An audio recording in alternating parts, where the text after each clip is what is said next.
Good morning. Good morning, everybody. Good morning. If we can find our seats, please. Hey, everybody, sit down.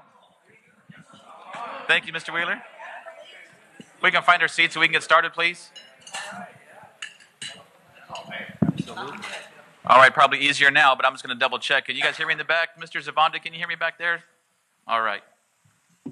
Thank you all very, very much for being here this morning, spending time with us on your busy Saturday mornings. I'd like to call this meeting to order between the County of Madera, the City of Madera, and the City of Chowchilla. There will not be a roll call, but I would like to start the meeting with an invocation led by Councilmember Donald Hawley, and then we'll follow that with the pledge. So if you'll stand with me, please, for that invocation.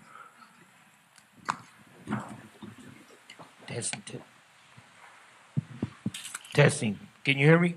Yep. First, giving praises to God. I want to read you just a little scripture right here. It's found in Philippians 2, 3, and 4.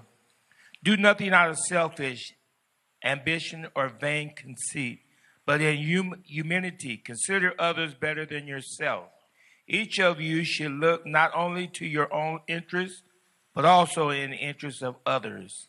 Most Lord, gracious Heavenly Father, we come to say thank you this morning for a day that we have not seen before.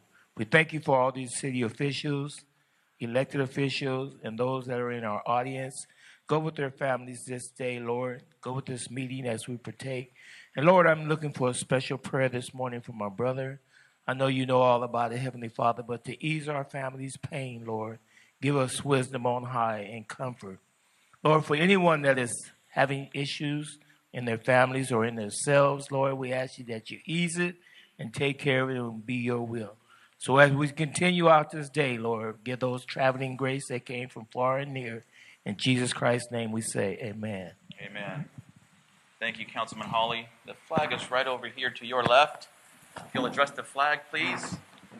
Ready, salute. I pledge allegiance to the flag of the United States of America and to the republic for which it stands, one nation, under God, indivisible, with liberty and justice for all. Thank you. Get all sorties back together here. Once again, thank you all so very, very much for joining us. This is our second meeting, our intergovernmental meeting of the three entities, which is an absolute fantastic thing where we can come together as a county to address some of the issues that face all of us and how we can work together towards finding solutions. And that's exactly why we're here again this morning. And what's just as important is to hear from our community. And we're going to open up public comment in just a minute, but I do want to make it clear that although it may be stipulated that under public comment is 3 minutes, I really want this to be interactive. We're going to talk about some very, very important issues in the county. And so as that happens, I want to make sure that everybody has a chance to come up to the podium and express those concerns or ideas or even solutions. Sometimes to make that easier, if you fill out a comment card, which are on the table, and you can turn that in, we can maybe kind of run the meeting just a little bit smoother and use our time wisely. I'd also like to have a special thank you, give a special thank you to Sonia Alvarez and Rhonda Cargill for working so very, very hard in getting us to this point this morning. So a huge round of applause, please, to Rhonda and Sonia. Where we got up and came to this meeting this morning, they've been working on this, well, probably since last year when we finished last year's meeting and working on next year's meeting. So, ladies, thank you so very, very much for that. With that, I will open public comment. The Intergovernmental Agency, as I mentioned, we welcome all participation throughout the entire meeting. So members of the public may address the agency members on any item scheduled on the agenda. As I mentioned, in order to be heard, I want you to limit your comments to 3 minutes. I'm not going to be a real czar about that, but again, if we can be cognizant of our time and pertain those questions to the items on the agenda. If some of those questions you want to have addressed to a particular entity or staff member only, you're certainly welcome to do so, but I would ask that you maybe contact that particular agency separately from the open forum of this meeting. So at this time, is there anybody wishing to address this particular board under the definition of public comment? And as I mentioned before, if not now, as we open up some of the topics, we can certainly have people weigh in at that time.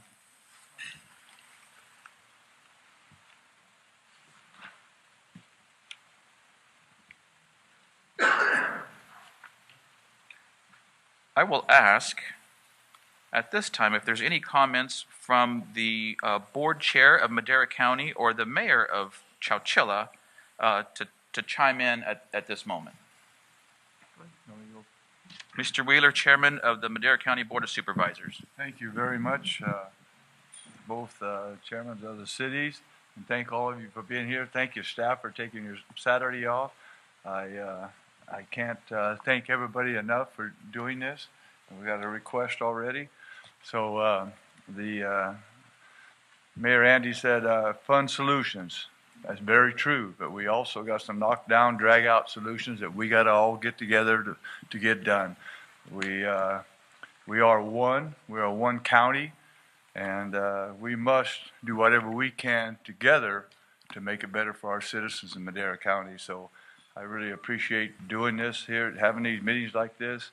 When I was chairman the first time about 6-8 years ago, I called Mayor Gary Savanda back there, and I said, "Hey, we get together and start talking about working out solutions together." And he said, "Thank you, Tom. We haven't done that for 20 years. It's time to do it." So Gary and I started it then, and now here we are. Look at this. All together like this, you can't beat it. So thank you very much. Thank you, Mr. Chairman. Now I'll ask the mayor of Chowchilla, Dennis Hayworth. The City of Chowchilla is glad to be here. We're really appreciative of all the staff work and everyone that put this together today. Some of the council members are not able to attend today. We had some tragedies recently. They're at funerals and other events. So that's why there's not as large of a presence here today. We look forward to working with everyone. It's been a lot of fun actually getting together on the steering committee that's part of this group and going over various issues that have come up. And I asked my staff, I kind of look at everything that we do and ask them, is it valuable? Time is money. And resoundingly back from staff and others was that this was more important than a lot of other things that we do. So it's definitely got it's had a positive impact in Chowchilla as far as we're concerned. So thank you guys. Thank you very much, Mr. Chairman and Mr. Mayor. And just kind of as a recap from last year when we came together here, I absolutely agree. We've had a handful of meetings that we've come together as a steering committee and to talk about what we can do together. And as we look at the items on this morning's agenda, I think we'll all agree that these are not items that can be easily rectified, and it's kind of an ongoing, ever-moving topic. But we will discuss here shortly where we are and what we've done in the last 12 months, and then where we're going to go over the next 12 months. But I completely agree. I think what we can agree upon is in that short time of a year, quite a few things have happened. And when we have the three entities in one room discussing on how we can address these issues collectively, that was a huge step. And so I want to take this time to thank the staff of all three entities, Chowchilla, the City of Madera, and the County of Madera, for continuing to work together to get things done. So with that, let's move along. I'd like to introduce our facilitator, our man of the hour, who has helped us through this process and is back again this year. Everybody welcome Mr. Bill Shyatt. Thank you. I guess it's the man of 3.5 hours, but anyway, yeah. That's up to you. And then I go. So thank you very much for inviting me back. It's a year and a week from last time we met, 53 weeks ago. So much has happened, and that's what we're going to be looking at today. Kind of four things we're going to be doing today. One is thinking a little bit about, this is a chance for us to get up on the balcony and think about what's going on in Madera County overall amongst the three jurisdictions that are here, and kind of picking up on what the mayors and the board chair talked about is how have we been working together? What are some of the things you've noted in the changing relationships? Because that's part of the outcomes that we were looking for last year when we got together. Second, as Mayor said, we'll look at progress on specific areas, and we have both some reports from members as well as from staff on what some of the progress has been. We're going to take a little time to look for what are some new spaces for collaboration. What's changed over the last year? What are some new opportunities? How can we continue progress on the ones that we're currently working on? And then finally, just as, again, reflections as you look forward, what's next? What do you see on the horizon as you're looking forward amongst the 3 jurisdictions? Look, just even getting the 3 of you together is monumental.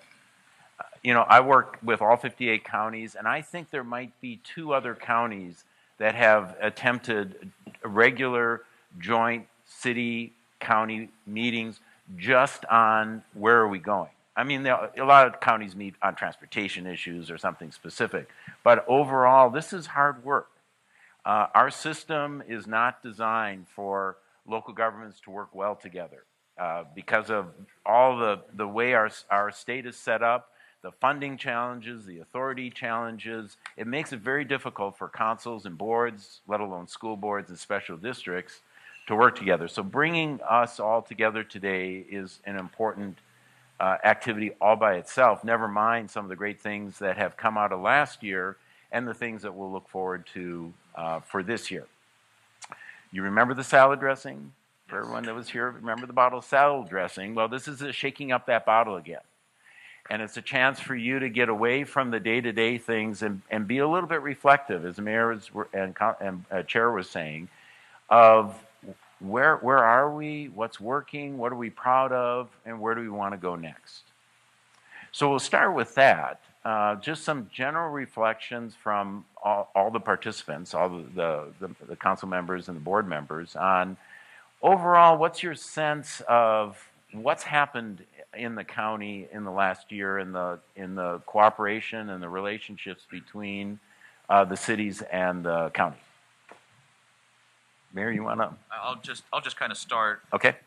And there's really a number of things, but I think the one area I'd like to reflect upon or discuss is before we can move forward, we kind of need to understand the issues and challenges of our neighbors. And so just the fact that we were able to sit down with Chowchilla, for instance, and hear from them on what their challenges are, kind of got us out of our own bubble in the city of Madera, maybe, and the same thing with the county. So I think is kind of a very first step, just knowing what each one of our challenges we face was a huge step in moving forward. Excellent. Well, in the comparison too, that even the internal issues that we deal with are not that dissimilar. And then looking at each other's experiences, that's like, this is how we handle things, this is how you're going through things. That's helped us too, having someone to kind of bounce ideas and reflect off of. I appreciate that. Yeah, there's a lot of organizational and operational issues that are really shared, and where can we work together? What can we learn from each other? Not reinvent the wheel. What else? As you kind of think about the last 53 weeks. Well, one thing is that I really have been trying to work on for a few years is working on our sphere of influences. Not so much with Chowchilla, we hadn't had too much trouble with that, but we had some kind of knockdown dragouts with the city on how we were going to handle that. And a few of us got together because we have been working together like this now. And after a couple of little short meetings, it was just 2 from each one of us. We sat down and worked it out, took it back to our staff, and staff said, "Oh, we can't do that, both sides." And we said, "Well, we've already shook hands on it. And just going forward." And just last week at LAFCO, we passed that new sphere of influence. We did our tax sharing agreement, and it's for 2 years, but it brought us together to get it done instead of sitting just, you get that, you're not getting that, we don't want that, you want that. We just decided it wasn't working. Well, and to Tom's point, rarely does collaboration happen in massive steps.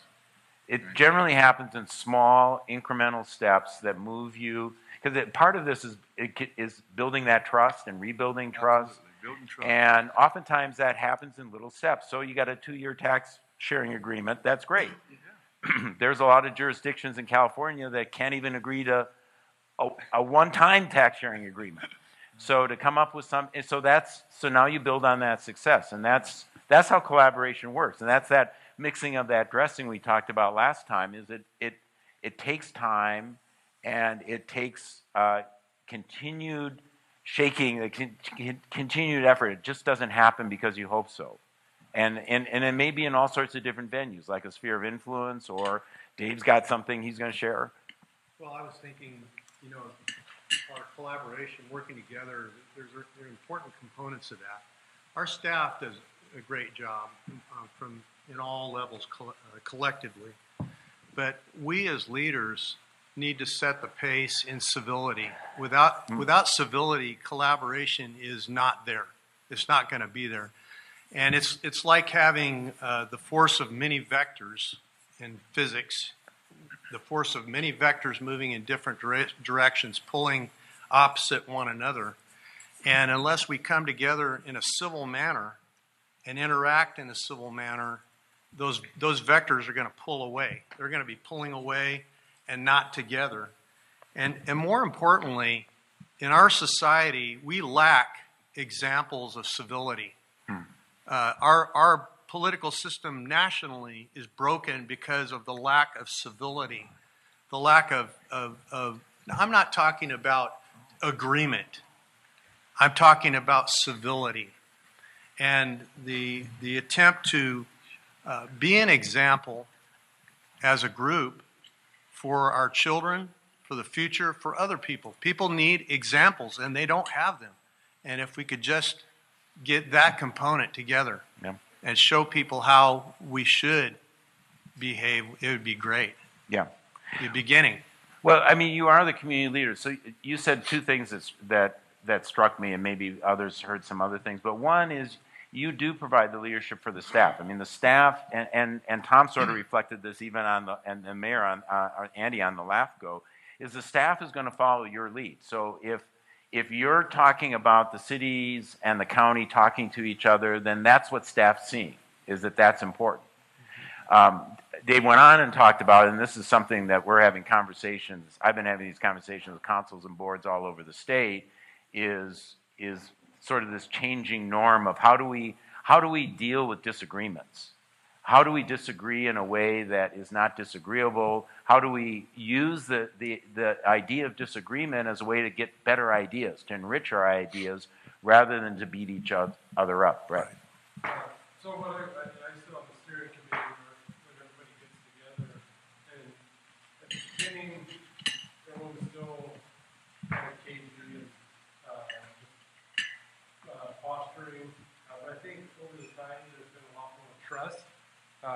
When things that we've talked about, like say the homeless issue, where when we were going to do a sweep on the county side, the city then knew about it, and they did their sweep and knew where it was at the same time.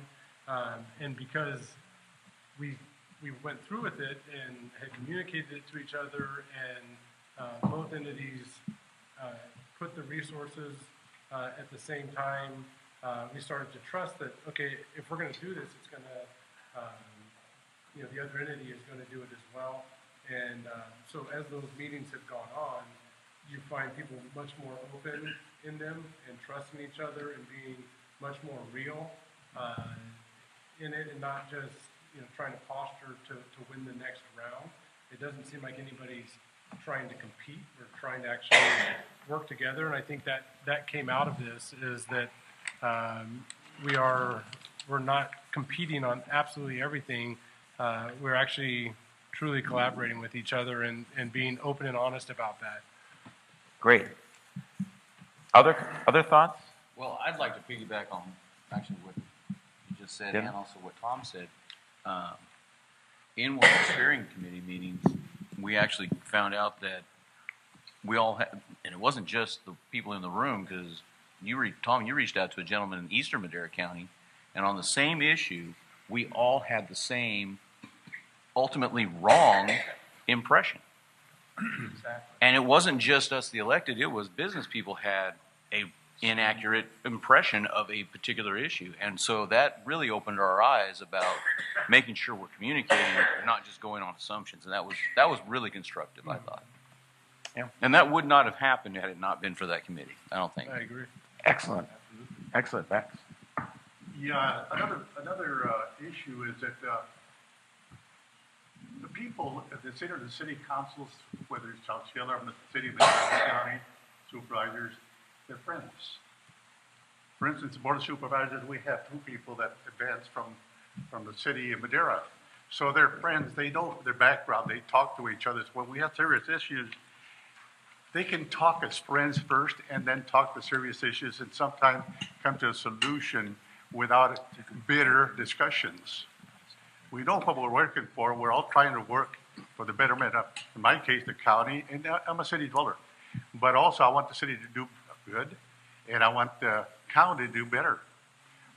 Folks, I'll tell you what, I'm so optimistic of the future of the county of Madera, because what's happening, I won't mention the projects, but you won't believe what's going to happen in the county of Madera in 20 years, 15, 20 years. You won't recognize the county of Madera. What we're going to have is an influx of intellectual, highly educated people coming from the Bay Area, because they have to. And I won't go into it further than that, but I see a bright future for Madera County, and we're all going to benefit. All of us. And to your point, everybody lives in all of our jurisdictions, right? And so we serve everybody here, right? And that's part of the benefit of collaboration. I think that's what the public likes seeing too, is not governments fighting with each other, but governments trying to figure out how can we work together for each other and make this seamless to the people. I saw somebody else. Yes. Jose. I'd like Supervisor Rodriguez. I'd like the county of Madera to do good, but the city better. What a surprise. But anyhow, we all fight for the economical resources that we all want for our entities. And I think, going back to what Supervisor Frazier said, is that, we do put a front. And obviously, as representatives for that entity, you want to see those economical resources come by, because obviously we all know that property taxes, sales taxes is a big part of our revenues. And just having to have these conversations and having these meetings, I guess, put us in a position where we can start putting that guard down slowly. I mean, there's areas that we've really come together and collaborated, and homelessness was one of them. One of the issues around our valley here, obviously, the area is economic development. Yep. And I think that if we come together, allow ourselves to really put some of that guard down and start working together to see what's in the best interest of Madera. Yeah. The city of Madera, of course. Yeah, of course, the city. But I think that was sort of when I was on the conference calls with the steering committee, I think that's where we came up with the theme, rising tides raises all ships? Is that correct English? But it's really the idea you're talking about, is that we all benefit. When one benefits, we all can benefit. Because not everybody is going to live in one jurisdiction or work in the other one. Everyone's going to benefit from that. It's a regional. Yeah. What I really like, what we do as a county, city, is that we make a commitment that, to our youth, as they go to school and they graduate, we give them an opportunity to come back to Madera and get a job. I think that makes a lot of resources real valuable to them and to us, that we're not just hiring outside, we're giving, you tell your kids to go to college or go to school, and then when they come back, they have no employment. So we have really opened up, I know, as well as the city, to hire a lot of folks that have graduated out of Madera or lived in Madera for a while, and give them the opportunity to get employment. And I think that means a whole lot to families to get involved in certain issues as well as government. Yeah. Some of them want to take on the role of council, planning commission. So that gives them an open door to value their resources and help Madera grow, because they believe in Madera. Yeah, and that sort of ties with what Jose's saying as well, is that we all benefit from that, right? Yes. Mm-hmm. Other reflections on, just as you think about the relationships amongst the two cities and the county, how they've changed over the last 53 weeks? There isn't a whole lot else to add. I think there have been some really great comments and insights that have been shared. I think one thing that I've drawn on is, obviously, I think everybody here is very committed to working with each other, but I'm really proud to see that has also been instilled in our respective staffs.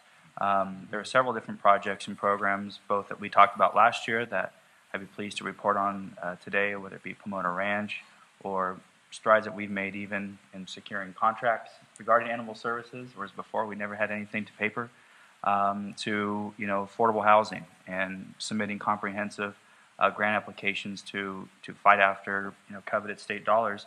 I'll say that we have a plug and play leadership here as far as when we have to assemble the necessary staff from the city, from the county, from our other sister agencies. We're able to do so very quickly, and I think that really gives us a competitive edge compared to many other communities. And so I'm proud to see that has also been instilled, from our rank and file staff to our department heads to work with one another and work with each other as peers and serve in our community. So I think that's also very important thing that we should be proud of as well. Another great observation. One of the things you hear a lot in a conversation today is this notion of resiliency. And we talk about resiliency in many different ways, but I think what Bill's talking about is resiliency of us as three governing bodies, that by building that trust, there will be things that you're going to disagree on going forward. But building that resiliency gets you through that, say, okay, we know how we're going to disagree on this, but we know that there are other things where we're on the same page. And we're giving that direction to staff, that we're on the same page, we want to move forward with that, and we'll separate out the things that we disagree on, and we'll manage that separately. Absolutely. I mean, that's a bit of the resiliency.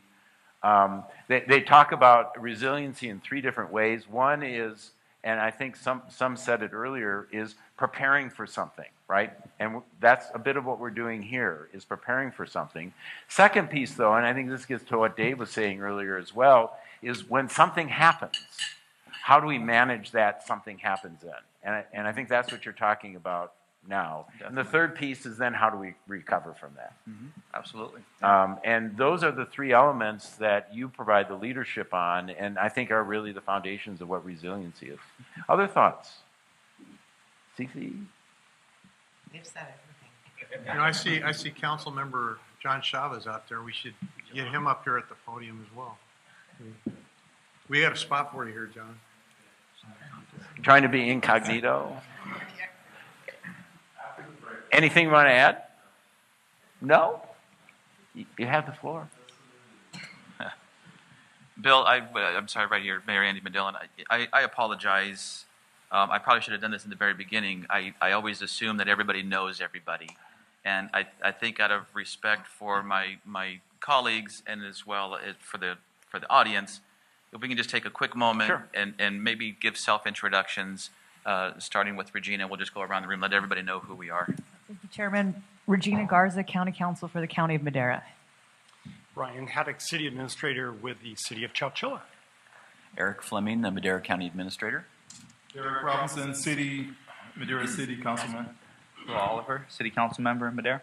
David Rogers, Madera County Supervisor. Cece Gallego, City of Madera, Councilwoman.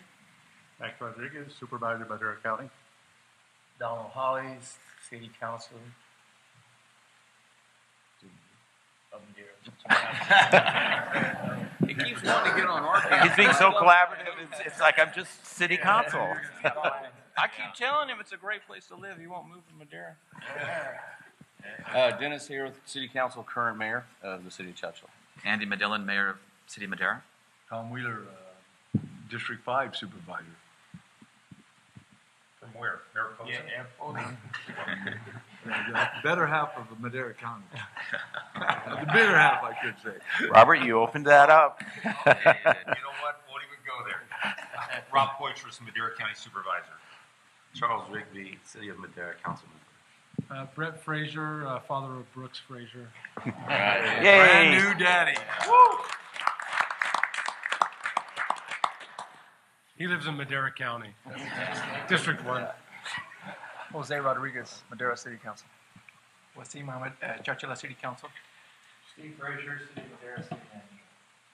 Brent Richardson, City Attorney. Rhonda Cargill, Clerk of the Board, Supervisors.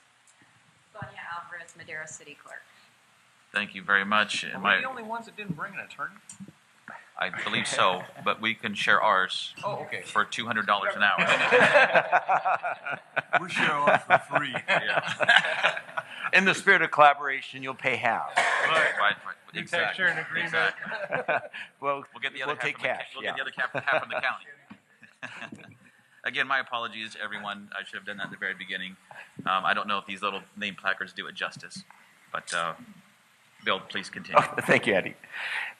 So before we look at the specific projects, Brett said something earlier that I think is valuable for us to think about as we continue to build this collaboration. Because remember, I made a comment, I think it's about little steps, especially on intergovernmental collaboration. It's about little steps.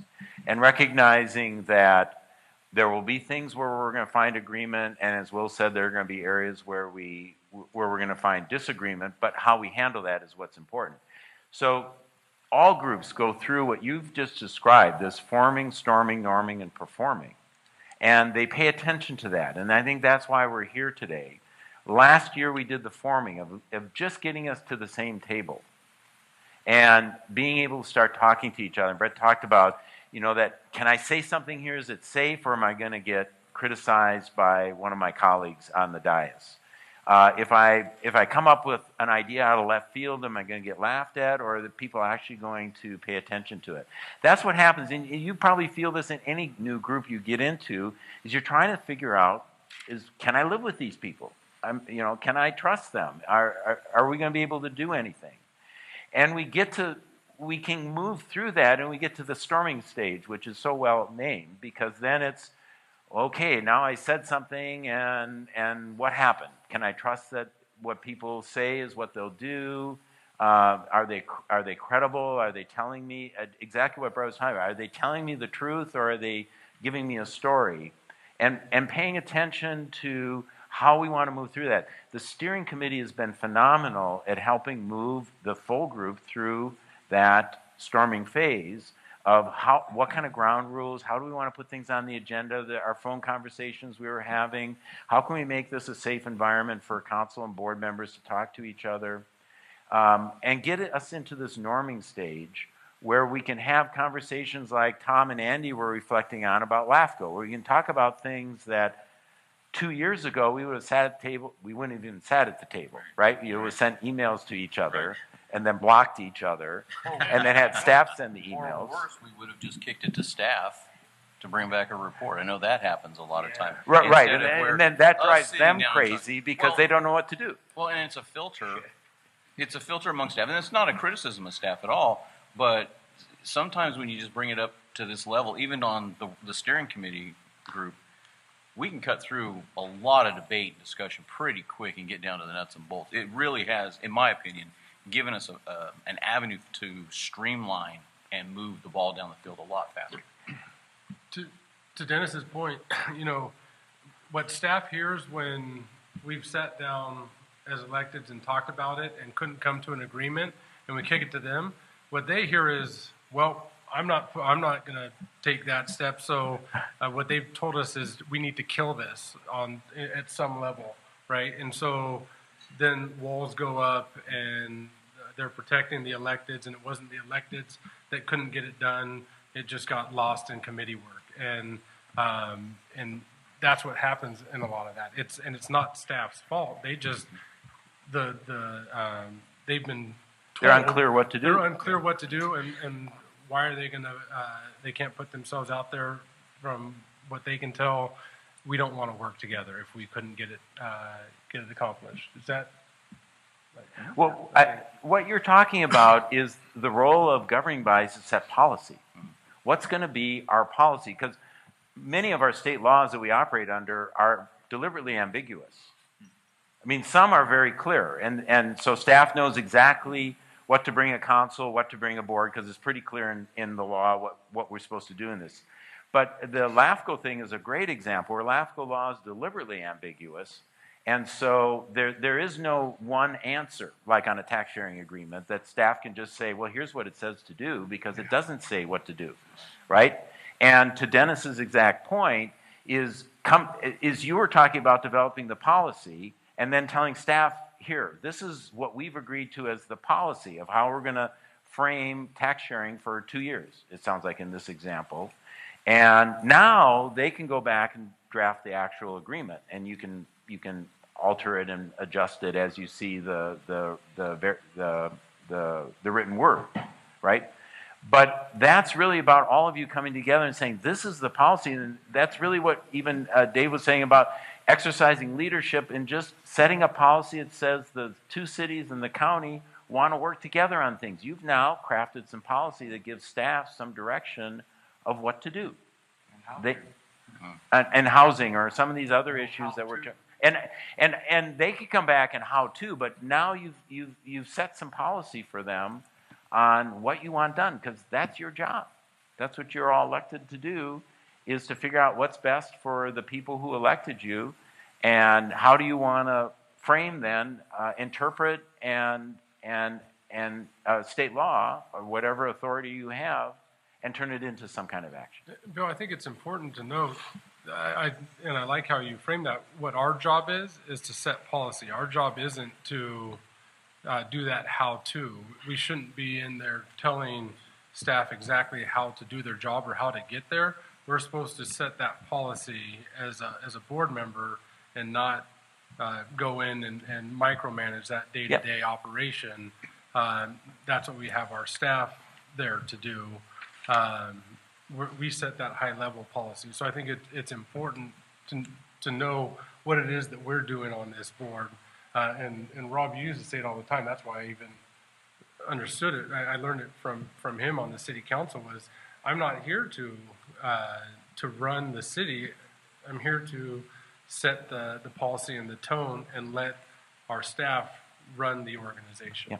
Right. Bill, I'm sorry. Yeah, I was going to capitalize on something you said, and I'm going to say it in a different way, but you'll recognize it. I think success for us ultimately is to accomplish something that's beneficial to the people we all represent. And what we can understand is that we all represent the same people.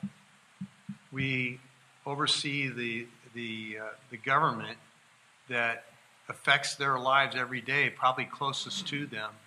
And if it's not benefiting them, we are like a group of doctors discussing a patient on a table. While he dies, we're trying to come up with something that we all think is right to help this person. And ultimately, if we don't help him, we're not doing our job. I just wanted to kind of circle back, more frame of reference of what we're talking about as we reflect from where we are from last year to this year. I'd like the members up here of the board who serve on the Madera County Transportation Commission to raise their hand. And members of LAFCO. And the steering committee that we've had numerous conversations, which includes staff, members. Steve's not raising his hand, but he's part of it as well. And then the reluctant city manager. And then the tax sharing agreement, members of the city of Madera. Just making that point, I think when we serve on these boards, in the number of years that I've served on these boards, it really kind of has been a push and pull between I'm here to serve the city of Madera or maybe the city of Chowchilla. And really, it's come around full circle in that we are here to serve the entire county of Madera. And if Chowchilla wins, we win. If the county wins, we all win. Right. And so as we talk about reflections, and you can see we all serve at least a couple of times a month together where we collaborate and get together. I think we do have a different lens, a different view that we're all in this to win. So over the last 12 months, maybe 18 months or so, I think we've made great strides in understanding what our role is now, not necessarily to have our confines of our particular entity, but as a county as a whole, and we all live within that county and serve those same people. Other reflections?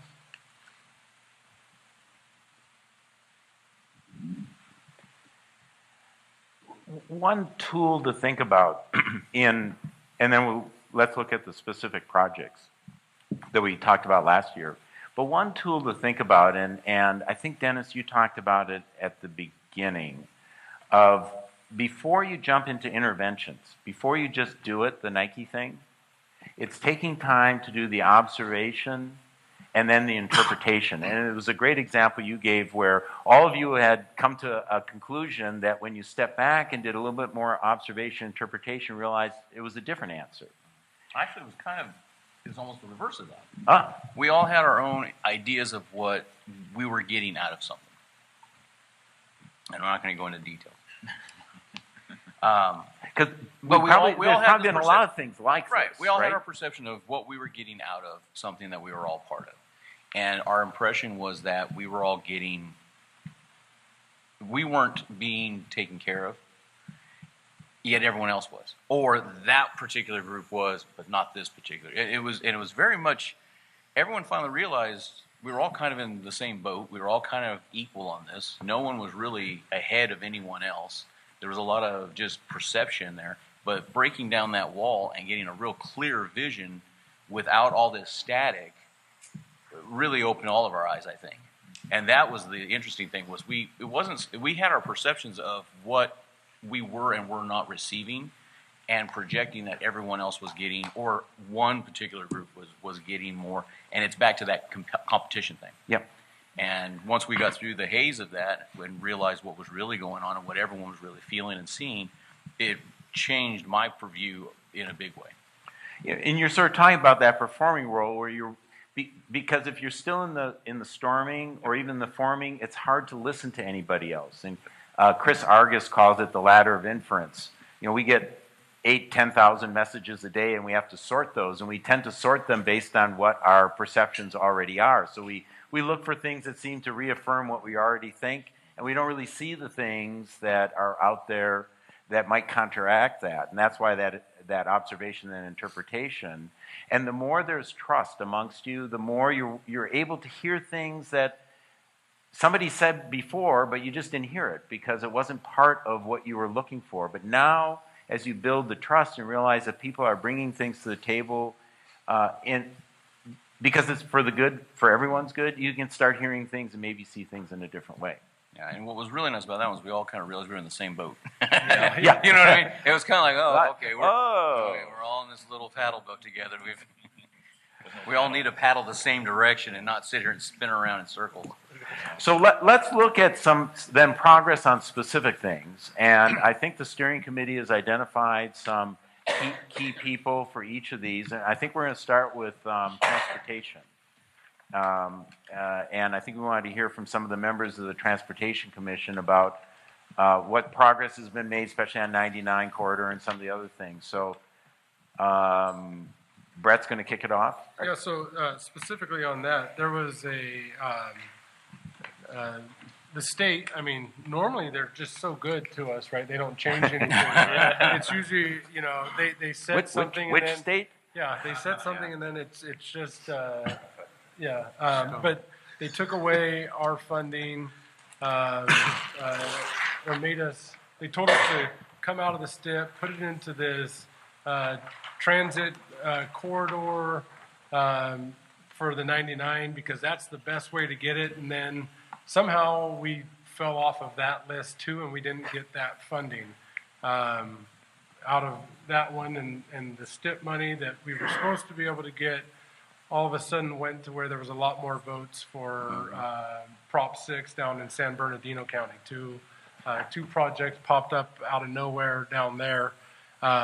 And so because of this, we already had people ready to go, and we went down to Caltrans, and we're talking with the head of this area as well as the higher-ups up in Sacramento, and we're able to hammer them in one voice from the city of Chowchilla, city of Madera, sorry Siri, and the county of Madera, and just let them know under no circumstances was this okay, and they had to listen to us because it was not just the county going and saying you're screwing us, and then the next meeting the city of Madera saying you're screwing us, and then the city of Chowchilla. They had to answer to all the jurisdictions at once, And they got very creative very quickly. And we're going to be able to, through their shop program, figure out how to build that, the 5th and 6th lanes all the way from 12 to 17 that helps everybody, right? Now, this isn't the project's not in Chowchilla, it's not out in District 5 or District 1, but it benefits District 5, 1, 2, 3, 4, City of Chowchilla, City of Madera.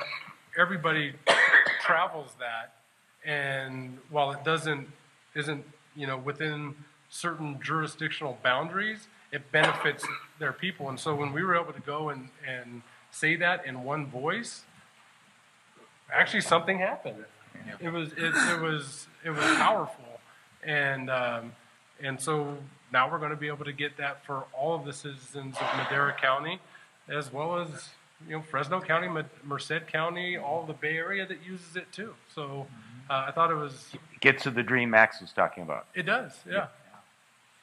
So that was a huge win, I think, out of this. Now we still need it to be constructed, but we've got the money for it now.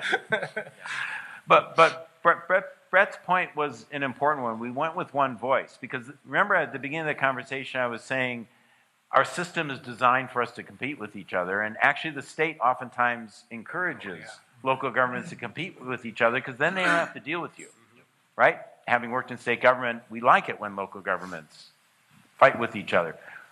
And when you come as one voice, though, you're not giving the state any outs. They got to deal with it. So that's powerful all by itself, is just coming with one voice and not arguing with local governments, that we're all here together. What you read and see, Highway 99 is one of the most dangerous highways in the country. Madera County doesn't, I'll speak of Madera County, we don't have the political clout that other counties have. When they distribute the funding, it usually goes to Bay Area, LA. But of course, they need it more than we do because their traffic is it's too crowded. They can't build any more highways. When you have taco trucks out there in the middle of the highways serving the people that are on that highway, it's a mess. So, La La Land. Speaking as one voice, it really carries a lot of weight. But if this Proposition 6 passes, we're going to be under the boat. I mean, it's going to be terrible. At 3 o'clock in the afternoon, the Highway 99 is clogged up. Yep. I mean, I don't use 99 anymore. I go 41. But the point is, it's not going to get any better. And we were promised that if 6 doesn't pass, that will be funded for Highway 99, at least from 12 to 17, hopefully, and that'll take care of some of the problems that we have. But if you go to Sacramento or LA and the overpasses that they're building, you can tell who carries the political weight because they're beautiful overpasses. They're designed. And they build them here in Madera, just an overpass, no design whatsoever. The landscaping is not there. So you can tell that who carries the weight in the state of California as far as transportation. So we're going to keep working at it. We have a good transportation committee, and we're going to continue trying to do the best for our county and surrounding counties too. Yeah. So Will and then Dennis. Just real quickly on that specific project, I think Supervisor Rodriguez and Frazier summarized it quite well. But just to give an update, I know that to date we've secured about $66 million from the SHOP program, which is the maintenance program under Caltrans, which will fund obviously the bulk of that project. There's a remaining delta there, which is supposed to go to the California Transportation Commission this month to bridge that gap. So, best case scenario, I mean, we're possibly looking at early next year to, put some sticks in the ground and move it forward. So, but I think they summarize the whole scenario quite well, and it's a great example when we come in with one voice and we're aggressive and we're not afraid to ask for what's right and for our fair share, that we can make a pretty compelling argument. Kind of going with Max and everyone else has said, because we are a small county overall, 200,000 population still, if we pool our resources and our influences, we can get a lot more done. And this is a great example of that. And for those of us, community members who are kind of like, well, why do we need to do this? if we can pull our resources and create the impression with Caltrans in Sacramento that we are pretty unified in this county, that we'll go to bat for each other. That actually, and I'll just give it directly for Chowchilla, we're still battling Caltrans over those roundabouts that they want to shove down our throats. If they think, or if I do have you guys behind me going, no, we're supporting Chowchilla, they don't want it, you need to treat them right, that gives us way more clout than little old Chowchilla walking in by ourselves in those meetings. And that helps us directly. And it helps regionally, and so we can back you on your programs. And that's where we got to start with it. That's worth coming here every day. Your fight is our fight is your fight. I think we need to. On that same line, you know, at every one of our MCTC meetings, we always have some representative from Caltrans, either Mike or Gail, 90% of the time. And when we have those meetings, it's really, it's nice when all of us, whether it's the city of Chowchilla, Madera, or us, are telling them what we need or don't need. I know when I first got on transportation meeting, Mac was really adamant about trying to get Yosemite Avenue through the town here fixed. And then there's one just on this side of Tozier, I don't know what the name of that road is, they had a really bad intersection that when they designed that about 10 years ago, they screwed up. And you had to make this U-ey that went clear in these private land, had big old ruts. So, and I don't know, I felt, I drive by there every time I come down. And so I felt, you know, I'm always bitching about my roads up there in the mountains, especially the Caltrans on 41 and 49. But that was so ugly when I'd come down here. Every meeting I brought it up, whether Max did, whether Brett did, Charles, whoever was there brought it up. I brought it up every time. And they finally, just right now, finishing up that one intersection and redoing it. And I think we've got enough pressure on them now by all working together. It wasn't just the city of Madera saying Yosemite Avenue sucks. And they've really taken notice of it, I think, from us all being unity, fighting for that. Well, and the other thing I was hearing too is not undercutting each other, because a lot of times regional bodies say, oh yes, we all agree to that, and then they individually go back to Caltrans behind the scenes and say, yeah, but don't pay attention to that, do this. Right. And that's about building trust, that you know that if everyone is going to support this, whether it's in your city, your district, it doesn't matter, you're going to be fighting for that project, whatever it is, in every venue. And you begin building that trust among each other, that whether Jose is saying it or Max is saying it or Cece is saying it, you're all going to be saying the same thing to the same people. Right. And that's the one voice. It's not just the one time. Really important. Right. It's just not the one time, it's all the time. Right. And they know it. One of the things that's important to our region is goods to market. And when you talk about regional transportation, of course, Highway 99 is an artery that definitely needs 6 lanes, and 111 miles of 99 still 3 lane. That's unacceptable. I noticed that today. 4 lane. It's unacceptable, and there's times when you can't move at all. You're just eking along every day, like Max said. One of the connectors to that is 152, and I was thinking of the city of Chowchilla. How we've had, and I know Madera has a similar problem with 145.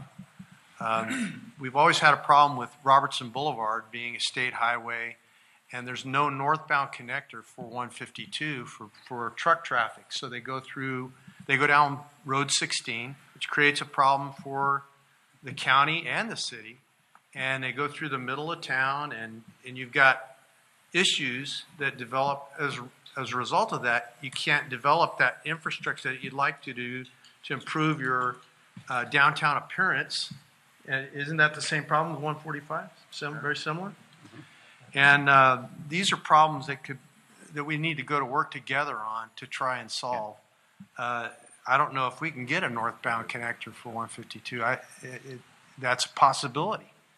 And I think it should happen. And Robertson Boulevard, when you talk about that one exit on Robertson, when you're heading northbound, traffic is backed up to the highway a lot of times, to the freeway, and people can't get out of there.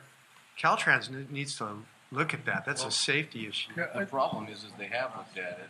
Their solution is unacceptable to the community of Chowchilla, which is the Right, roundabouts. And right. then the other problem, and this is even worse, guys. Not to get into my own problems, but the city staff looked at the whole area there and offered, 5 solutions? 5 alternative solutions to this problem that would work to deal with that. And we were basically just dismissed out of hand. And again, it's that we're small. We don't have we at the time that these discussions were taking place, we didn't have Big Brother Madera County standing behind us going, no, we support Chowchilla on this. We didn't have our sister city going, no, we support Chowchilla. So we're this small town dealing with Goliath, and we didn't have any backup at the time. And I'm not complaining. I'm not pointing fingers at anyone or nothing like that. That was just the reality of the situation. And it's tough when you're the little guy trying to fight the state of California. Right. So that's sort of on transportation looking forward. You know, where do you want to, what else can you be doing in transportation, building on the success you've had over the last year to move forward? Are there some additional areas to keep working on or continue the efforts here? I know the city got a grant through, the city of Madera got a grant through Caltrans. Was it like hometown? It's like a planning grant for downtown Madera, since Caltrans facility goes through it, and that would be maybe something to work through, or to for them to help the city of Chowchilla apply for that grant, since they've been through the process and understand it, and kind of do a plug and play where you don't have to spend a whole lot of resources and effort on how to get through that process, but just take what the city of Madera did and use that on Robertson, and let Caltrans plan something, or use their money to plan something that doesn't have the roundabouts, or has one of the 5 different alternatives that Chowchilla already has ready to go. And then Caltrans is now pot committed because they've put money into the planning grant, that it might be more palatable to them, that they know that it's been properly vetted and worked through. So that could be a good thing for the city of Chowchilla and city of Madera to work together on. And then we'll just go and say we support it, you know. Well, and that was the point Dennis was making, is that didn't exist when Caltrans was doing their roundabouts, right? That seems to be what their solution is to everything these days. Yeah. Didn't have the support that Brett's talking about, to know that I've got the county and the city of Madera also. So that seems like it's a piece of moving forward, whether it's on these planning grants for local transportation planning or others, is using the Transportation Commission as your vehicle to all be on the same page and supporting each other, and not letting any individual one of you having to be out there by yourself. Because even the Big Brother of Madera County, when they're standing next to San Bernardino, isn't such a big brother. We're scrappy, though. Yeah, scrappy brother. We're used to fighting all of them. Yeah. Okay, other things on transportation? Can I toss something? Yes, please. Brian. The need for cooperation is essential, because we've heard this discussion about the roundabout, potential roundabout at Robertson 99, and that's all predicated upon Caltrans' linear projection for where they see traffic on Robertson. But we also hear a discussion about high-speed rail. And with high-speed rail on 152, their mitigation is to put a northbound ramp and ultimately to relinquish 233. And as a footnote on relinquishment with Caltrans, Caltrans has no duty to bring your road up to a workable condition. It states that in the law. So thus you go the legislative route versus waiting for Caltrans to do it. But if they relinquish 233, that traffic at the Robertson 99 connection drops. It's not linear. So they're all inexorably linked with high-speed rail and all this. And so we need to work cooperatively as we look at high-speed rail, as we look at transportation. All go together in this matrix. So just want to speak. It's a very good point, Dennis. We were just kind of whispering right now, in that this is not a Chowchilla issue. Yes, that's right. This is a Madera County issue, and if we leave it to Chowchilla and it's not to the satisfaction of our constituents, they're going to continue to do those kinds of things. And so certainly make note of that. And they'll use the success of overcoming our resistance as an example of it's okay to do it here. It'll be the model for the county across the board, and we can't allow that to happen. We'll lose too much local control. Right. Real quick, another important item for Madera and Churchill. See, we're in symbiotic relationship on all these transportation issues. It's like blood coursing through the veins, and one vein gets more blood than it needs, and the others are starving.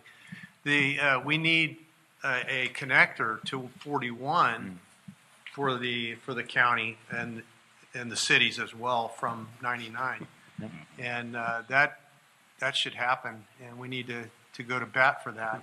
I know at one point we were looking at an extension of Road 17.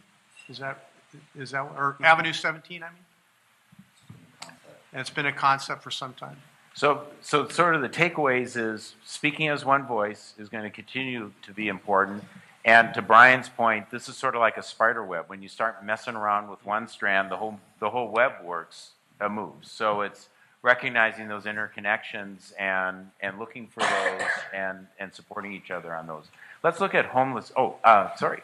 Yes, I'm talking about Derek. roundabouts right there along the Fresno River, Raymond Road, Avenue 16, Kennedy.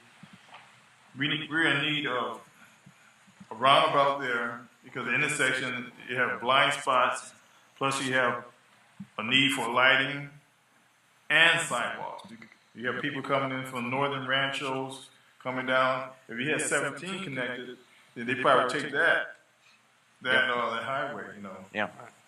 So in the spirit of cooperation, we'll give ours to them. I was going to say, you can have Churchill's roundabout. We'll throw it on a truck and bring you their roundabout. Yeah. Okay, so let's move now to homelessness, and I think we've got a couple people from the sheriff's office and planning and community development. And behavioral health, too. I was with Angela the last couple of days. She said to say hello to you. Thank you. She was Well, working on our strategic plan. that's- My name is Dennis Cook. I'm She's wonderful. the Director of Behavioral Health Services and your local mental health director for the cities and Madera.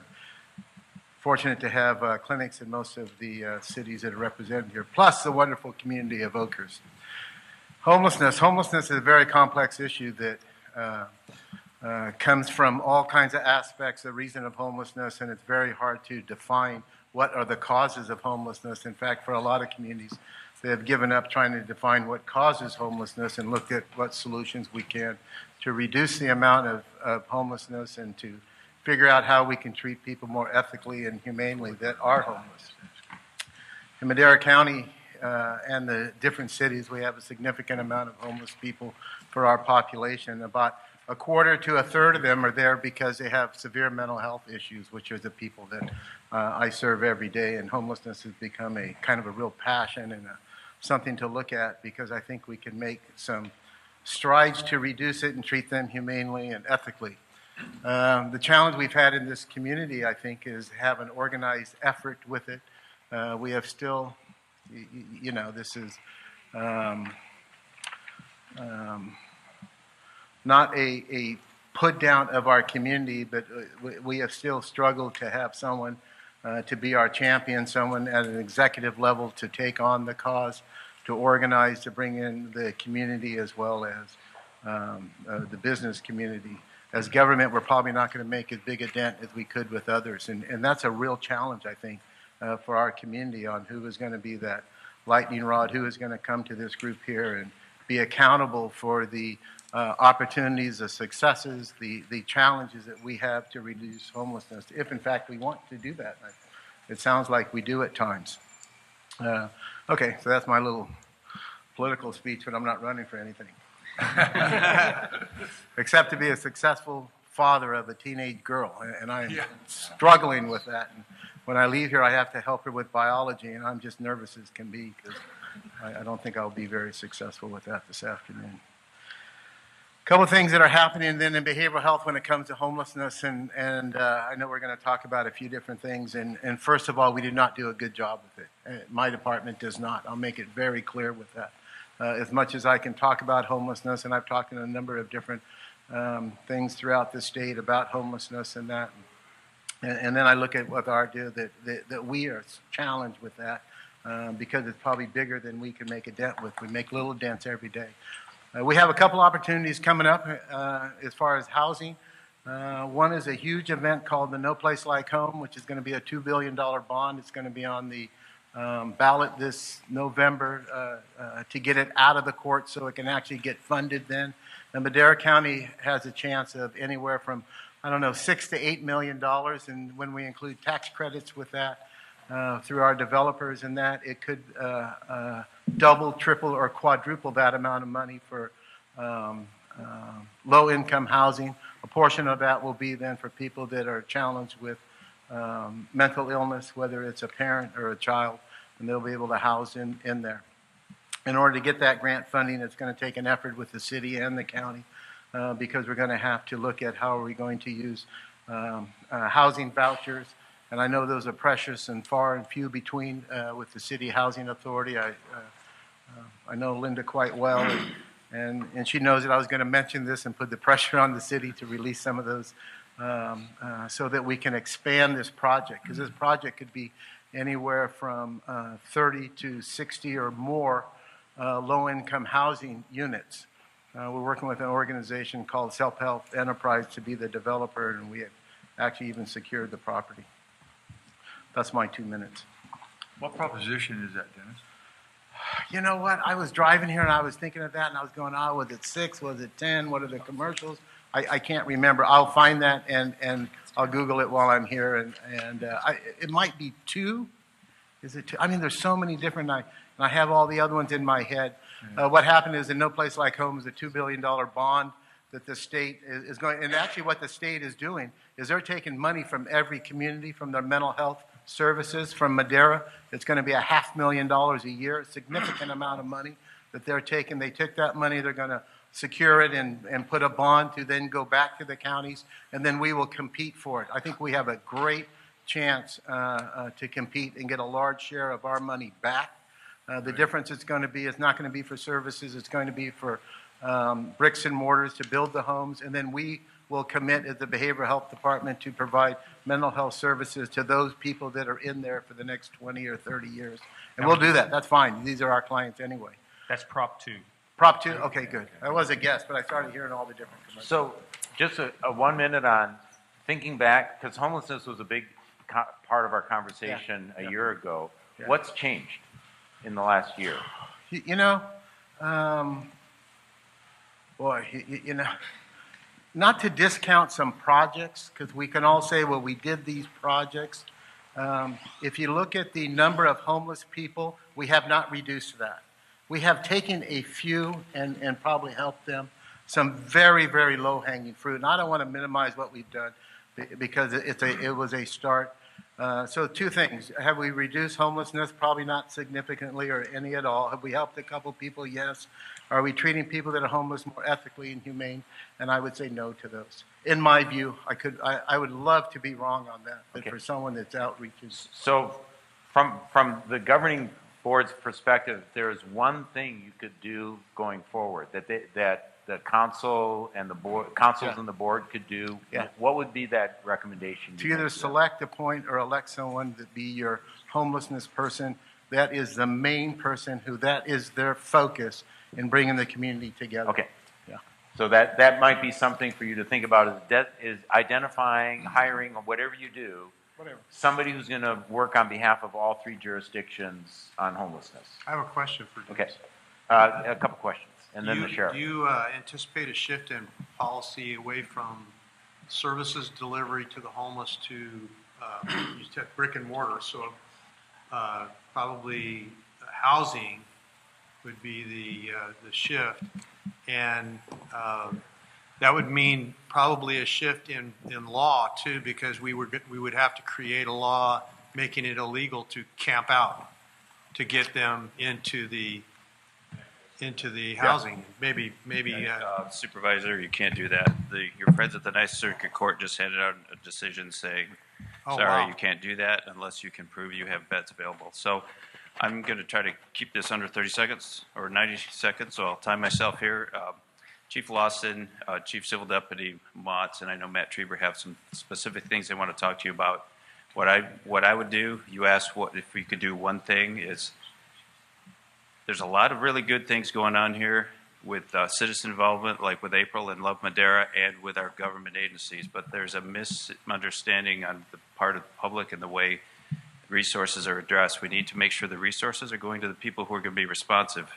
Some of these people are never, ever going to come out of homelessness. Right. So we have to have a very focused strategy on those who just got in and to those who may have hit bottom long enough that they're ready to come out, and not spend a lot of times on the ones who aren't ready to consider anything. So I think you'll hear success stories from both the city and the county on people we've helped get out. With the mobile clinician that we have that works in the city and the county helping us with these people, both on the mental health side, and as Dennis mentioned, a lot of these homeless people have mental health issues.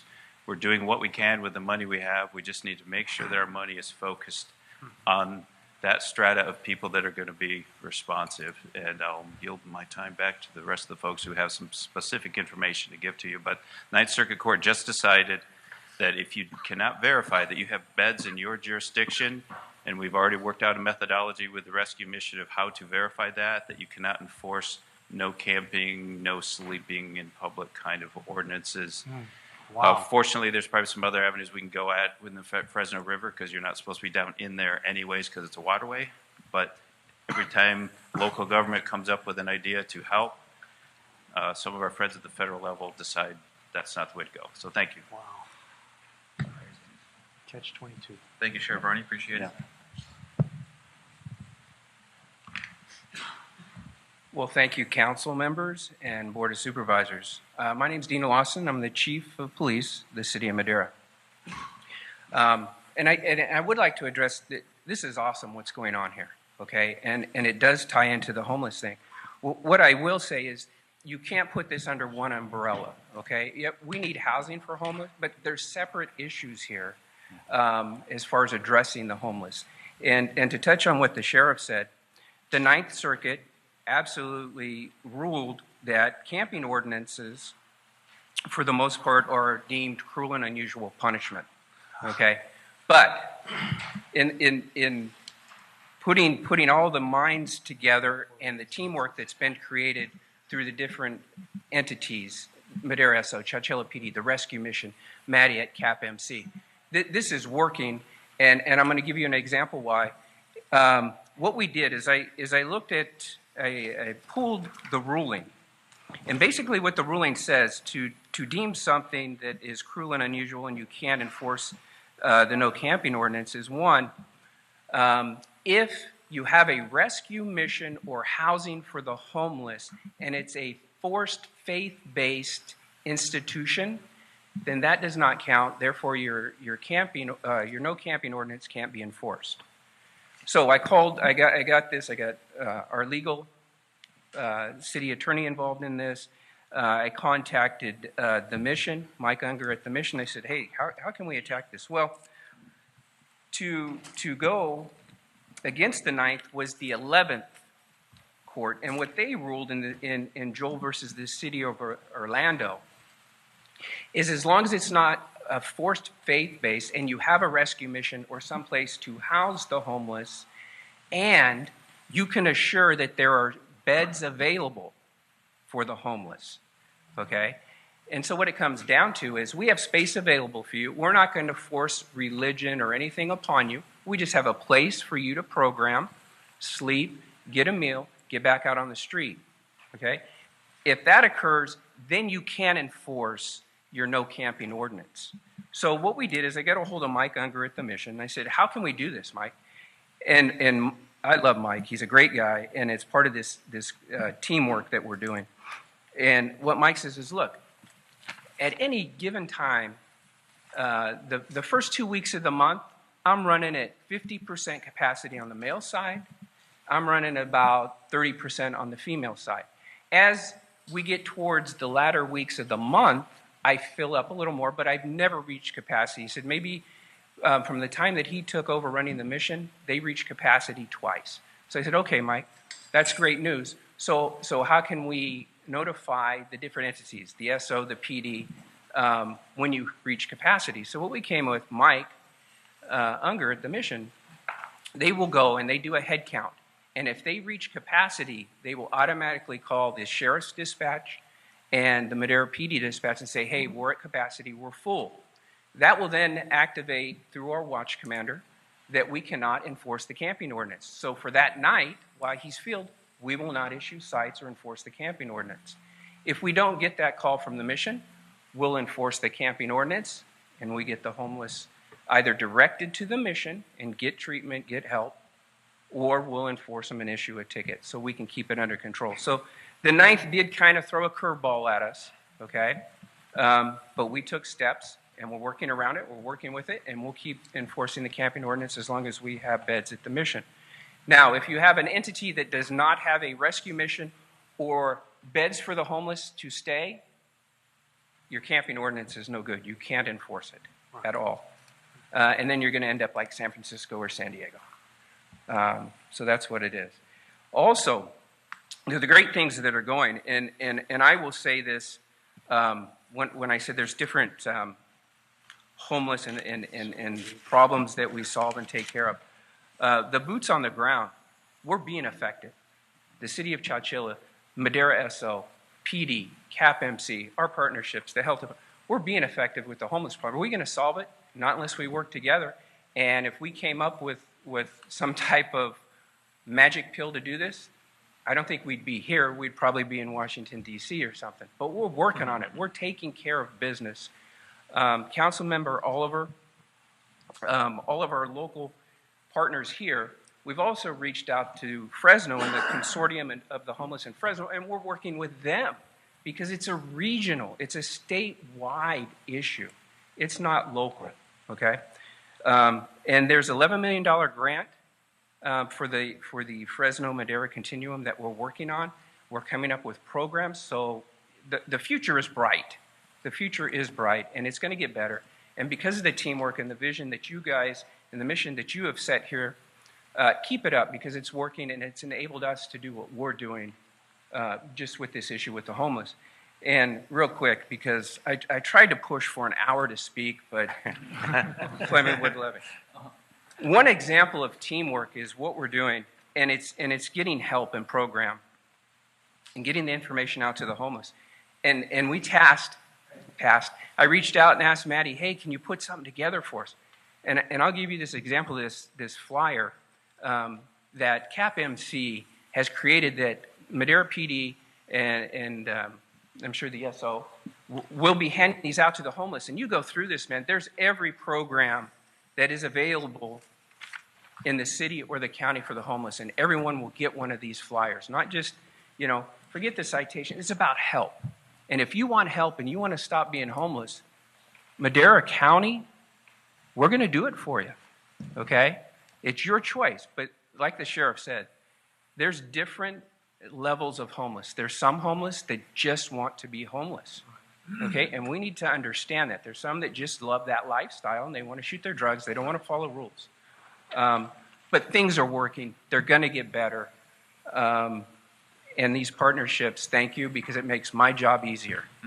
And I'll hand this out. So before you go on again, both for the sheriff and the chief, the same question, if there was one thing that the policymakers could do that would help you going forward, that they could work on in the next year, is there one thing they could work on or do or adopt that would help you do your job? So I think the hardest thing that the boots on the ground run into is the cost of cleanup. Again, I'll go back to April's area. April's super engaged. We go out and we clean it up, and I'd like to think within months, but it's probably within weeks or days even, it started to get trashed again. And when the road, Ahmad and the road department, I don't know about the city, they help us out in the mountains because we have to cover the mountains too. Tom's area, Madco helps us out, but somehow you're going to have to set aside more money for cleanup without making it I understand the whole, hey, if you clean it up, they'll just keep dumping there, but that's not really what happens here. People recycle different camping areas in the river bottoms. We try to cut them down.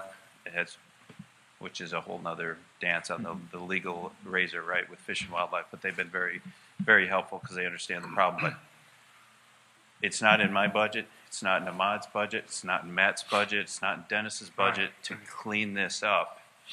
And somehow, maybe with a public-private partnership, you can get some of your, as you're showing that you're doing all that your government entity can do to clean up, maybe the businesses throw in a little, or, you know, because you're looking at thousands of tons of trash probably over the last 2 years that we've hauled out of the Fresno River and in areas in Oakhurst. So funding for the cleanup, so the deputies want to jump in there and do it, but, you know, as much as they like to drive the skid loader and that stuff, we really don't want them to. So It's fun for the first hour, and then it's work. And I will echo the sentiments of the sheriff. That is probably the issue. Is it is straining on our budgets, and I'm not going to stand before it because I don't like to ask for money. But if you'd like to give money, that's great. But it is. That's the biggest part, is cleaning up the mess. Now with that too, also what the city offers is that we purchase bus tickets. So we come across homeless individuals. I know the county's doing that too, and it came up through our meeting that we had. We come across individuals, and a lot of them aren't from this area. We sent a couple back to Louisiana. We purchased Amtrak tickets for them.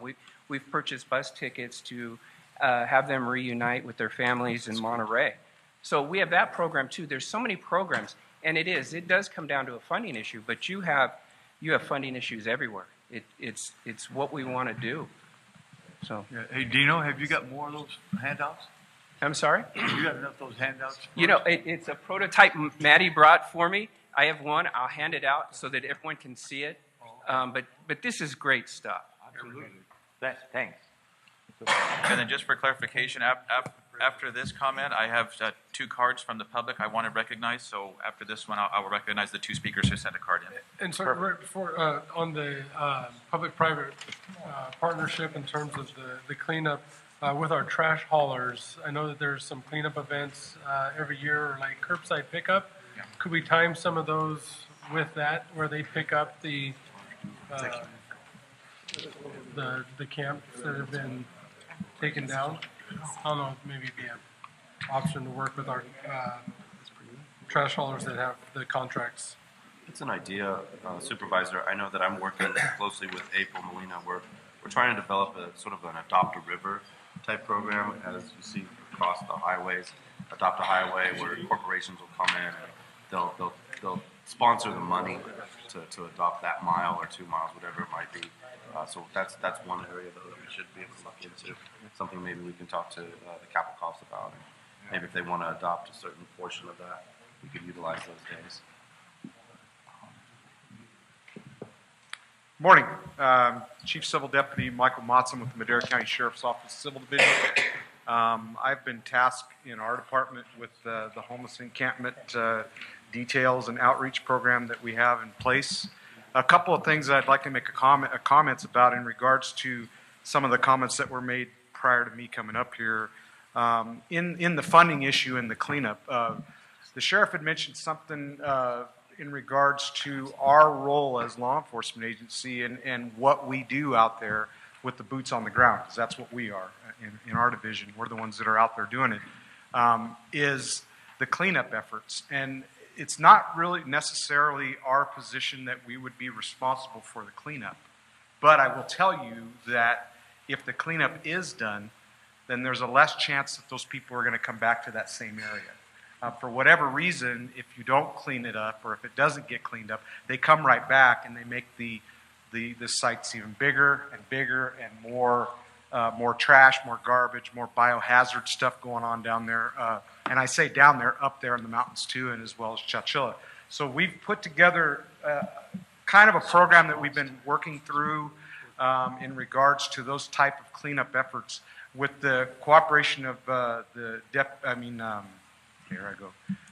Madera County Corrections and their cleanup crew. They come out and they help us out every once in a while. They'll bring their trailers out. They have community people that are in doing community service in lieu of jail that are out there doing cleanup for us. But again, it's not a big enough program to address the entire issue. So what we started doing was we started working on a program with the help of County Council and the Board of Supervisors where we go out and we make contact with these property owners that own these properties.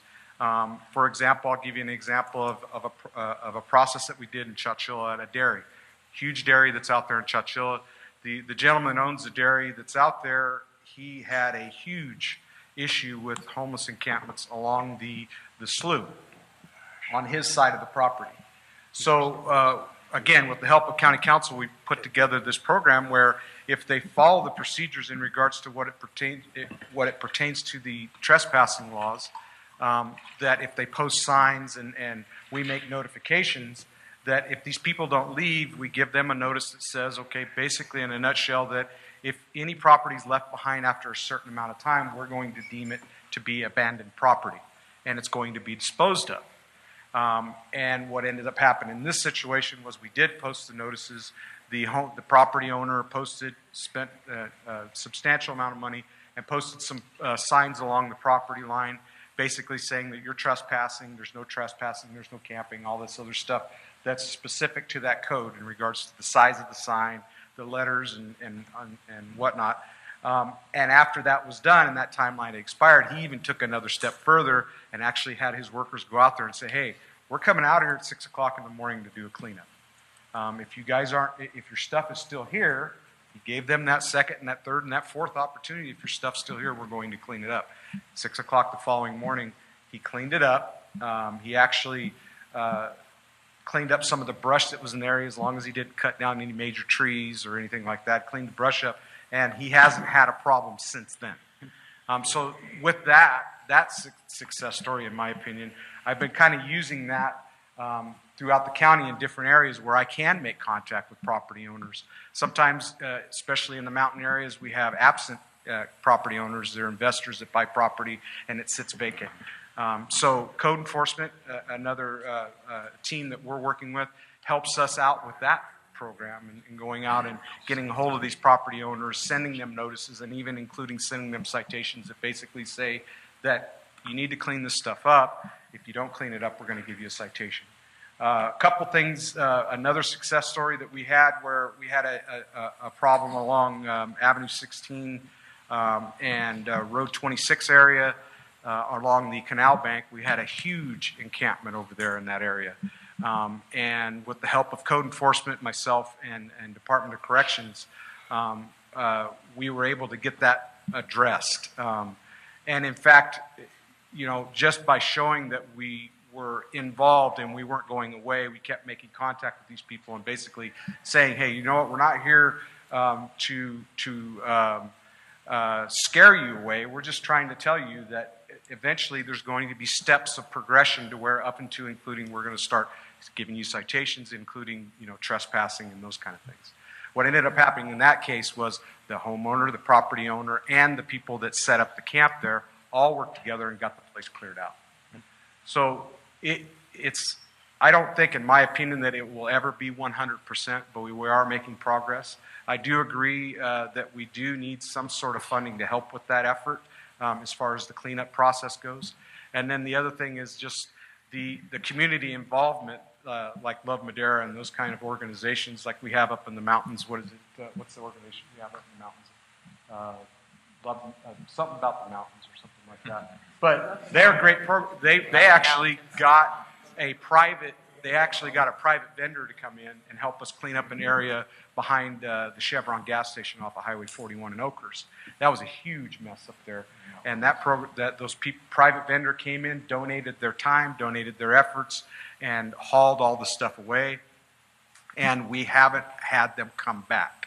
So that's the key, in my opinion, is that if we can address that cleanup effort, then maybe they won't come back. Or, again, if we get some funding for this home for shelters, in regards to that Ninth Circuit ruling, it came out on September 4th, and it's titled Martin versus City of Boise. There was another section to that there was some legal discussions in regards to beds available. And because of the rules that the mission has, and rightfully so, and these homeless shelters have, it also includes up to including being under the influence. They will not allow somebody to come into their facilities, rightfully so, that are under the influence because it disrupts their facility. That could be included in that no beds available. And that's, at least that's the legal opinion at this point, but I see that that's probably where they're going to head. So, so the outreach with with law enforcement and social services and mental health and those kind of things, hopefully we can keep striving towards addressing the issue and making it a little bit better for everybody. Great. Thank you very much, Mr. Matzo. I appreciate that, and I really appreciate that information you just gave. There was maybe a misconception over the fact that code enforcement or the cleanup effort was really just an effort to pick up their mess. They would leave for a day or two and then come back. Right. But that's not the case. Those efforts are working. Oh, and if anybody has been down in the river, it's not just a box or two of mess. I mean, it's quite a bit. It's quite a bit. And so we do have to follow the law, but I think we've made great strides in those efforts to clean up that area. Yeah. And again, it doesn't necessarily solve the homeless problem, but it's baby steps. Right. And it's cooperation. And we've been doing this, I don't know how long I've had this assignment, for about 2 years now. I've had this assignment for 2 years. I do have one family that was in the county of Madera that did take advantage of some of the services that were out there. I'm glad, I'm ecstatic about this flyer that came out, because we did have a somewhat of a flyer that our guys hand out to the homeless population, and it has a list of different available services. I will say that 99% of the people that we hand the flyers to, they're not interested in those services and literally will throw them down as we're walking away. But we do have one family, and it was a sizable family that did take advantage of those services out in the county, and they're no longer homeless anymore. So it's there. It's just hopefully they take advantage of it. And with the continued efforts of the community and this board and the cooperation from everybody, I think we could make further strides. Absolutely. Absolutely. And that's a perfect segue, as has been mentioned at least a couple of times, Love Madera. Yeah. Which has been revived. And for those of you who were here last year, you'll remember that April Molina spoke, and she gave us ideas or even solutions, if you will, which I certainly appreciate, as we all do, that there's somebody that wants to come before us to be part of that cooperation and collaboration and be part of solutions. This is somebody who lives in the county but borders the city, somebody who has been down in the river bottom numerous times, more so than some of the homeless, I think.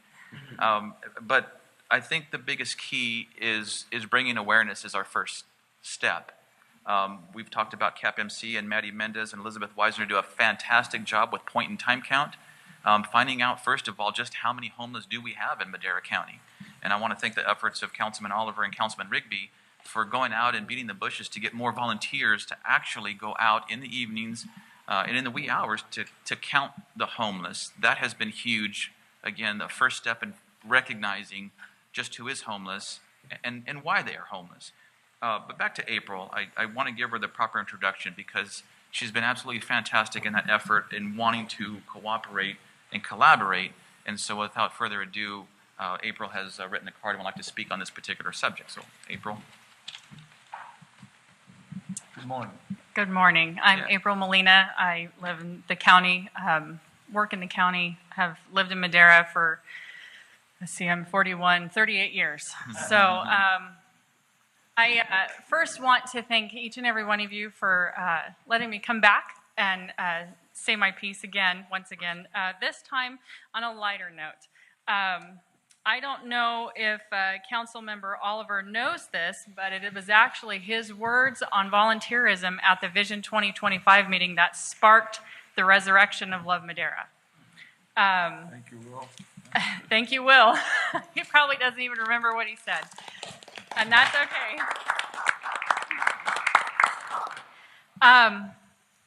After the meeting last year, I felt unfinished. There was a lot feelings and just a lot of general ideas and things that had been brought up that were all great ideas. And I'm happy to report that there is a much better, let's just say a much better element in my neighborhood personally where we live. We no longer have the large issue that we had in the year prior to last year. And I give all of the credit to law enforcement and code enforcement of both the city and the county. We have a very complicated and complex jurisdiction where I live. I didn't know that when I sent my initial email to Supervisor Frazier that it had actually gone out to Jay Varney himself. I didn't know all that.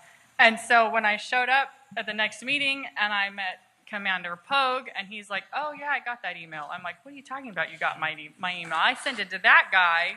You know, anyway, it had gone around. A lot of things had gone around, and then that's when I met Ms. Da Silva, wherever she went to. Anyway, she came out, we spoke, and I talked to Mr. Motz for a long time. Poor guy. He's probably tired of me. But that's okay. All in all, just to say, the question on your agenda is, are we working better together? And I think it's an obvious yes.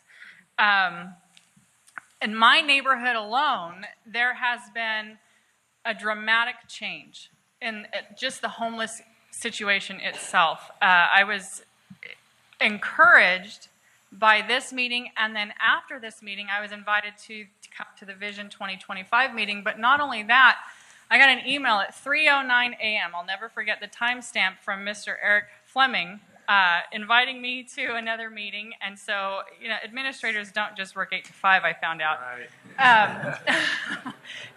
But yeah, I looked at the time, I was like, I was asleep, and he's up reading my email. But I was invited to that meeting. CAPMC was there, law enforcement was there, a number of people were there, and that was an encouraging meeting as well. And that was a more specific, directed meeting towards homelessness and what to do and the things that were going on.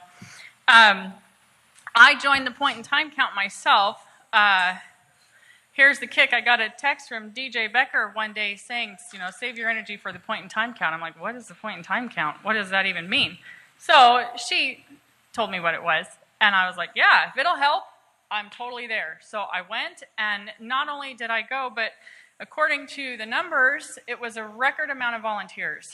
And I give the credit to your staff. Most of the people that volunteered were your staff, and they were volunteering. And it was at night.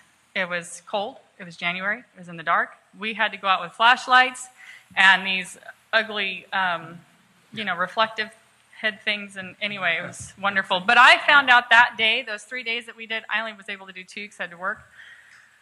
But I found out that time that your staff is willing to go in the trenches of the Fresno River to do what's necessary to help improve the situation when it came to homelessness. So, just a personal story. My mom and I were in Carl's Jr. on Country Club and Sherwood Way. It's been a few months back. And we came across a pregnant homeless woman.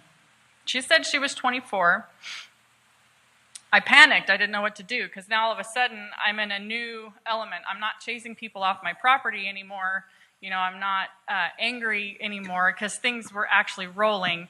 And so I quickly sent under the table. We bought her lunch. She sat across the table from us. I had my phone on me. I sent an email quickly to Chief Lawson and Miss Mendez at CAPMC. And I was like, I have this pregnant homeless girl. What do I do?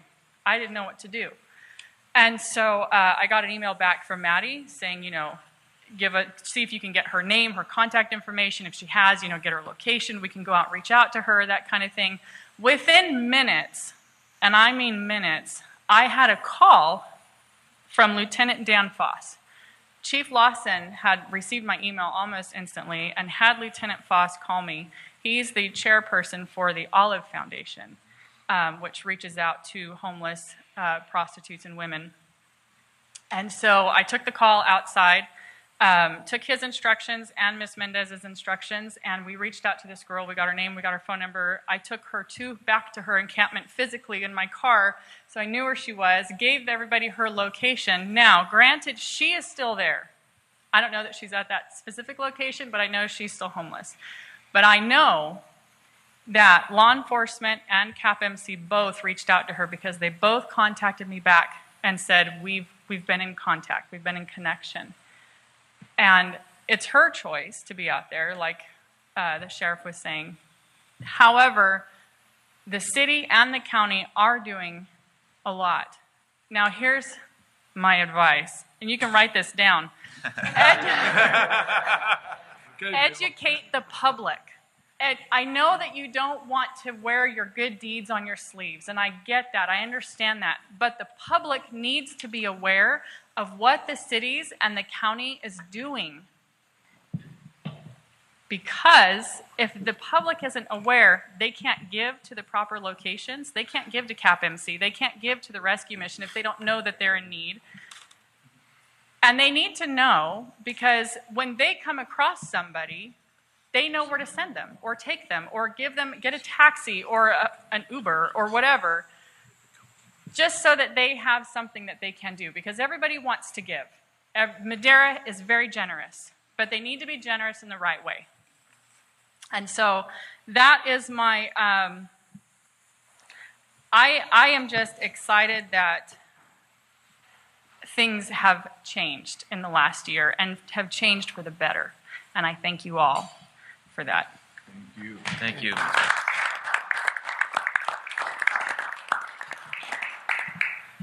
There's another card here. I'd like to, I'm sorry, Maddie, just in all fairness, Ms. Becker wrote a card in. She has, maybe, I don't know if it's a specific question. If you want to take the podium, Ms. Becker, and ask that question, and hopefully we can get you an answer quickly.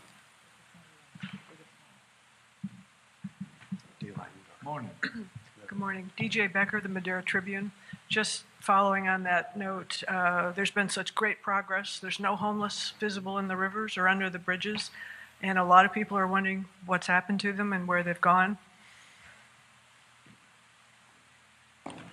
I'm not sure specific. Chief, you want to? I don't know if I want to give my secrets away, but what we've done, and I'll speak for the CD, and maybe the sheriff can come up, Maddie. A lot of them are programming. They've gone to the mission. They've got into some programs. The other part, like I said earlier, that what we come across is there's a majority of individuals that aren't from Madera, okay, that are homeless. One instance, they were driving down the freeway. Their car broke down. They had no funds to fix their car.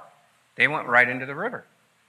Others, they were, and I want to be careful here, but we stopped building prisons in the state of California, okay? The individuals get out, they have no jobs, they have maybe mental health issues, whatever. They end up homeless. They have nowhere to go, okay? So you have those individuals, and some of those commit more crimes, they go back in. Others, like I said, we have programs where we help them, we facilitate them to get back to their loved ones and their support systems, whether it's in the East Coast, Monterey, LA, San Francisco.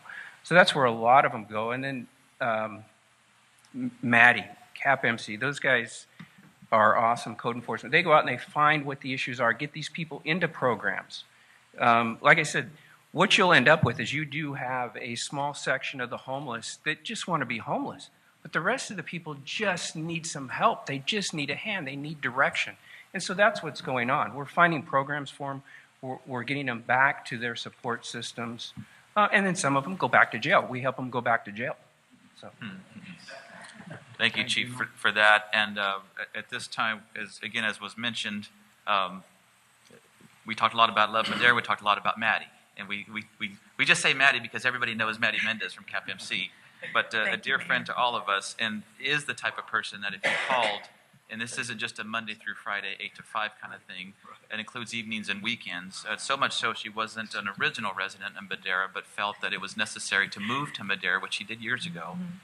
So your heart is certainly in Madera, and you truly, truly care about how things happen.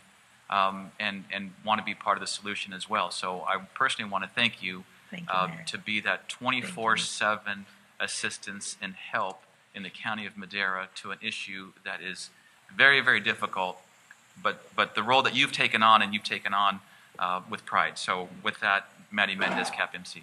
Thank you. Good morning, members of the councils and Board of Supervisors. Maddie Mendez, as you know. Couple of things through the city CDBG funding, we are able to participate on the Fresno Madera Continuum of Care. And I strongly encourage my peers and other agencies to become members of the Fresno Continuum of Care.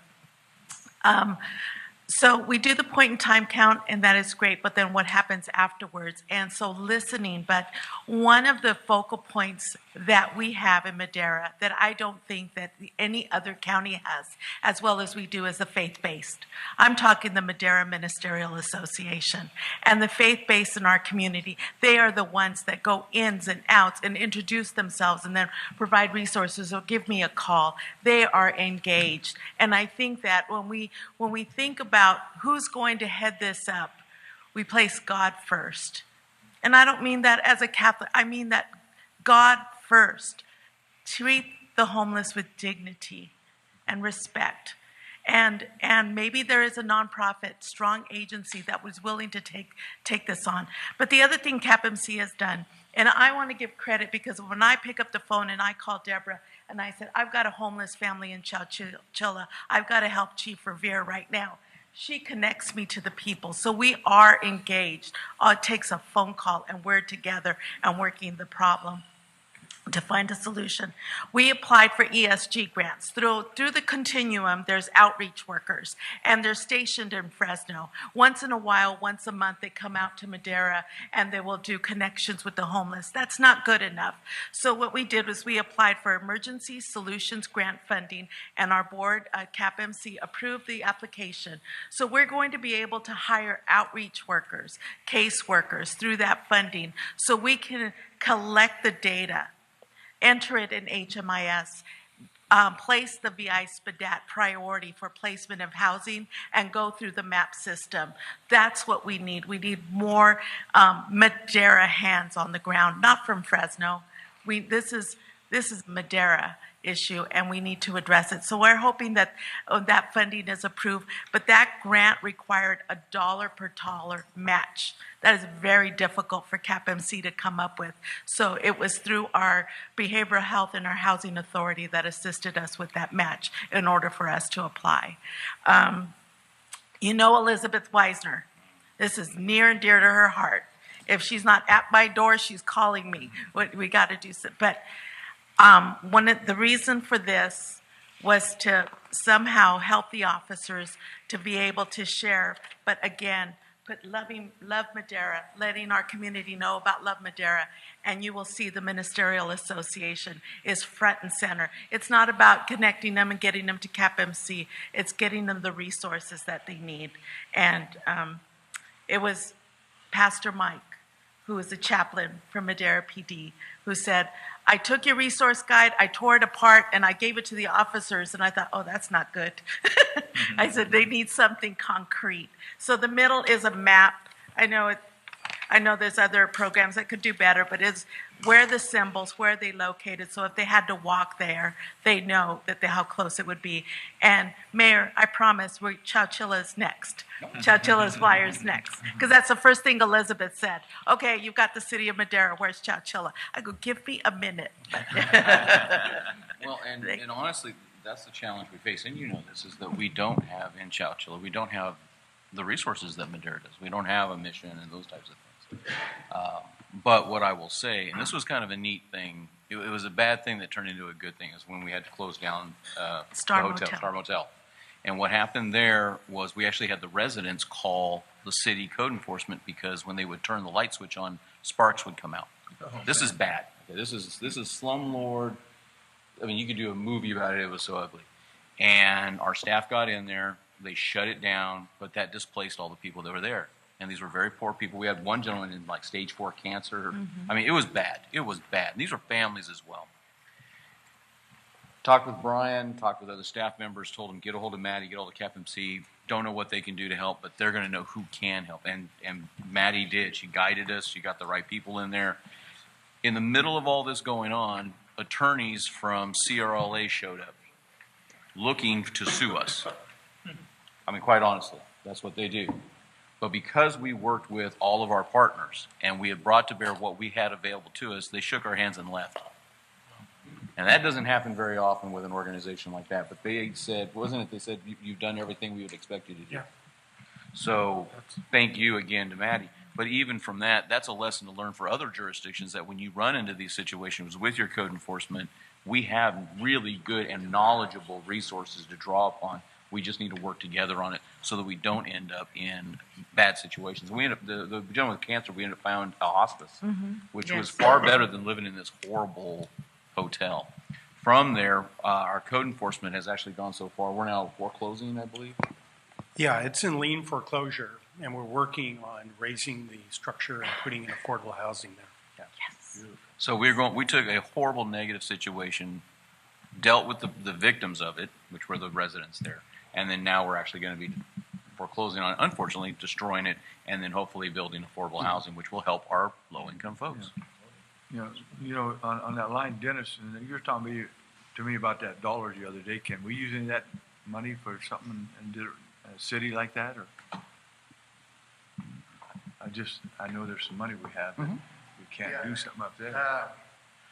You know, sometimes, this is going to sound odd, especially with Joel, our budget person here, is sometimes for our funding, it's not the amount of funds, it's how we can use it. And that is a challenge when you're talking about the MHSA housing funding and what we're going to do with that. With the No Place Like Home, we can add it to that pot, which just gives it that many more additional leverage dollars to make that bigger.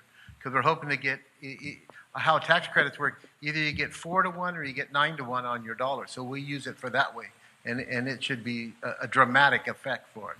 Yeah. You knew the challenges why we couldn't use it in Eastern Madera. And what Maddie said too is the county just received, it was $100,000 to do more outreach to the homeless too. And so that'll be another effort, because I think like what Maddie said is our big sister to the south, when they come in here to Madera, they're not committed. You know, rightfully so.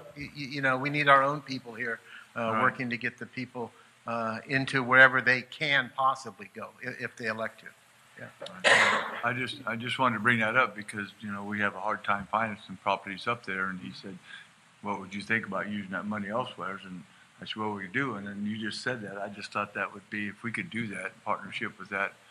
I mean, whatever we can save one person, I'm for it. Sounds like a conversation to have. Right. And thank you, Maddie. I just wanted to thank you. Yeah, Maddie, thank you very much for your comments. Really Could I throw in a quick suggestion on his comment? And that is, a lot of these monies are allocated based on disadvantaged communities. And the state definition of disadvantaged communities factors in environmental constraints. And earlier this week, a couple of us were up at the California Energy Commission trying to grease our skids for some grants we're seeking. And we were told that Chowchilla is not a disadvantaged community. Oh, cool. And I'm with you. I mean, we're like 35,500 median household income. But because we have clean air that blows over Pacheco Pass and comes in our area, the state air board did not list us as disadvantaged community. And that's the matrix, metrics that are used. So the state air board did? Well, the state air board's environmental. Valley Air Board, huh? State air board. The state. California, state air board. If you could get me a statement on that, I'll take it to our board to help the San Joaquin Valley fight for that. Well, this is something I think we could all work together, because if any of our communities are not listed as disadvantaged, we're leaving money on the table. It was something that Brian brought up as later on. I'm glad he brought it up now. It's something that all of us can work on together to help fix, because it's going to affect all of us, and it's going to affect even the smaller communities within the county as well. Sheriff Varney. Sure. I just had one minor thing to add to DJ's question. One is, unfortunately, with some of these folks, they meet their ultimate demise in the county. We've had a few very long-term homeless people pass away in the last 60 to 90 days. So that's just a reminder that sometimes when you don't see these folks any longer, they didn't get help. They actually passed away. So just a reminder to us to keep after helping those that we can. And then the other thing, I know this meeting's about solutions, and I'm sorry I got here late. We had a coffee with a cop event this morning in Chowchilla, and we were all up there. But the county's hired a GIS coordinator, and I don't know if the county shared that with the two cities, and I'm hopeful that once Juan gets his feet on the ground, that what we're going to do is we're going to build a GIS layer so we can track the homeless people, because the homeless people will do what we call command shopping. They may come out just like everyone else. They'll go to different resources and ask and ask and ask and just keep moving around. And they'll also go from place to place. So if we displace them, the city displaces them, they go to a new place in the county, then like on private property, and then if we can track them, maybe we can better help get them out or better deal with the limited resources we have and direct those at the people who need the most help. So I just, something Chief Lawson said reminded me that we're going to try to do the GIS layer. So thanks. Thank you very Mr. much, Sheriff. And Mr. Sheriff. I say to that point, I mean, outreach and education seem to be a really, really big key, and it starts right here in this room. As we pass out cards, we know one another, but getting out into the community is certainly key. I'm going to recognize a couple of people. First, Councilman Donald Hawley. Yes, just want you guys to know. Stay up there, Matt. Matt, stay up. You're going to get up there at some point. Yeah, you will. We're not the only city or county that has this problem. I went to Philadelphia a little over a year ago, and my focus was, as I walked downtown, I see all these homeless people. But what really bothered me or made me realize the most is that 10 o'clock at night, they're nowhere on the streets. I don't know where they went. I just know from 10 to 6 a.m. in the next morning, they're gone. I even walked out there to look and see if I see any. Evidently, they have patrolmen that walk. I'm not saying we need to do this, but maybe we might. They always go downtown. And the reason I found out they go downtown, because that's where people see them. They don't see them at a lot of parks. Like here, we have more parks around the city than we do anything or a river. But they go downtown to be seen. Also went to Denver. The same problem. They go to parks because that's where they're being seen. That's where they know cities are going to be cleaning up. So they're everywhere. We do have a worldwide problem with the homeless. How do we address it? It's one city at a time, one county at a time, one person at a time. We can't help everybody. We know that, but we can help somebody. And I love what City of Madeira, Madeira does, and CAPMC does, and our law enforcement does, because it takes all of us to work together to solve this problem. And as a board, we're really sympathetic with this. We really want it to happen. So this is why I feel we come together to address these issues, not only to address them, but to let you know from year to year what we're really doing to solve them.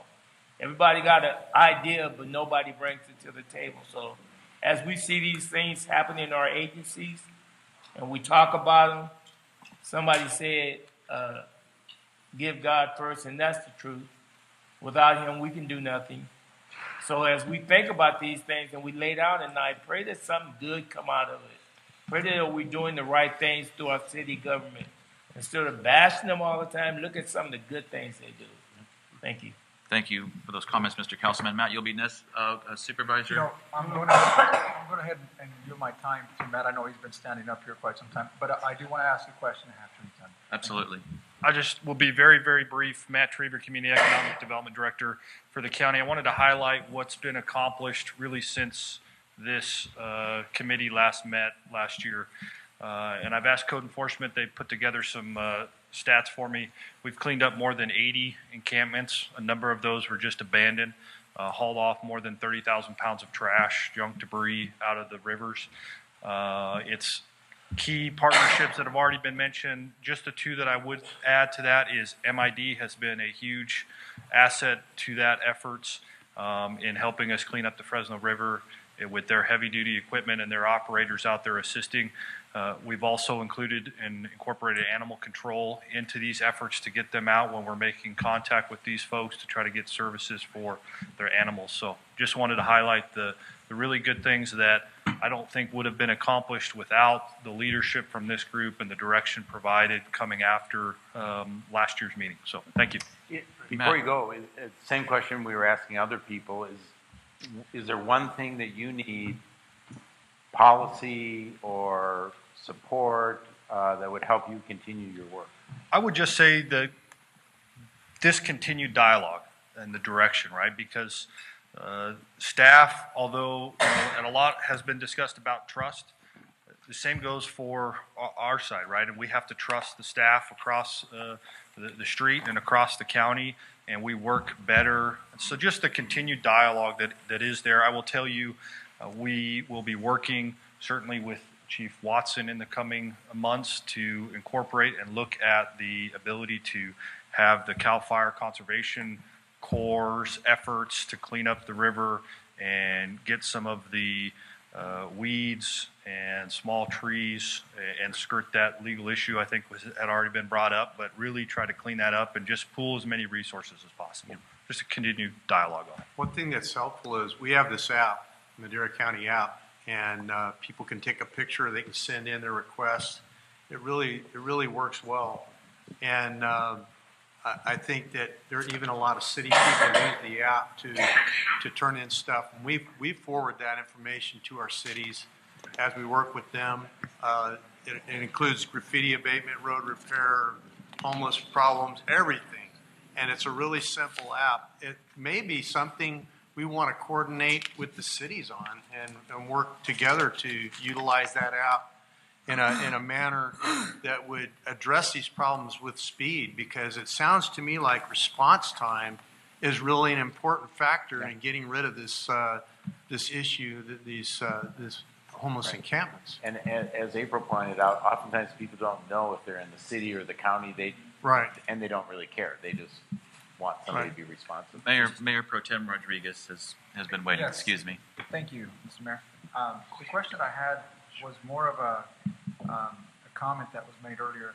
Dennis, if you don't mind me asking the question, you had brought up an interesting comment and mentioned that you have seen not necessarily a decrease in homelessness, but would you be able to comment on that further and elaborate on what are you seeing out there are the roots of this homelessness? I mean, we talk a lot about the reactive solutions that are happening because homelessness is alive and well.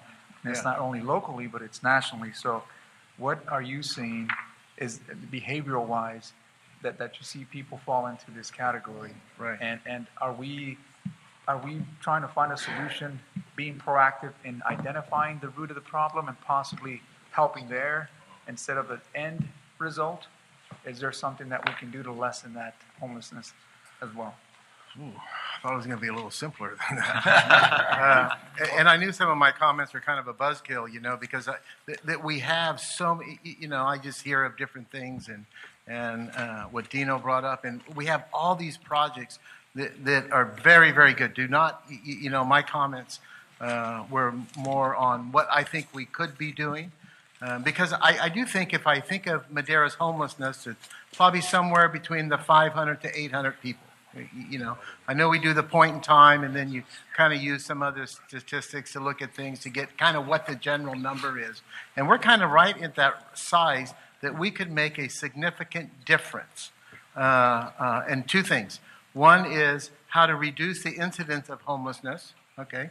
That would be one measure on a gauge. And the second is how humanely or ethically are we treating those people that live out of shelter?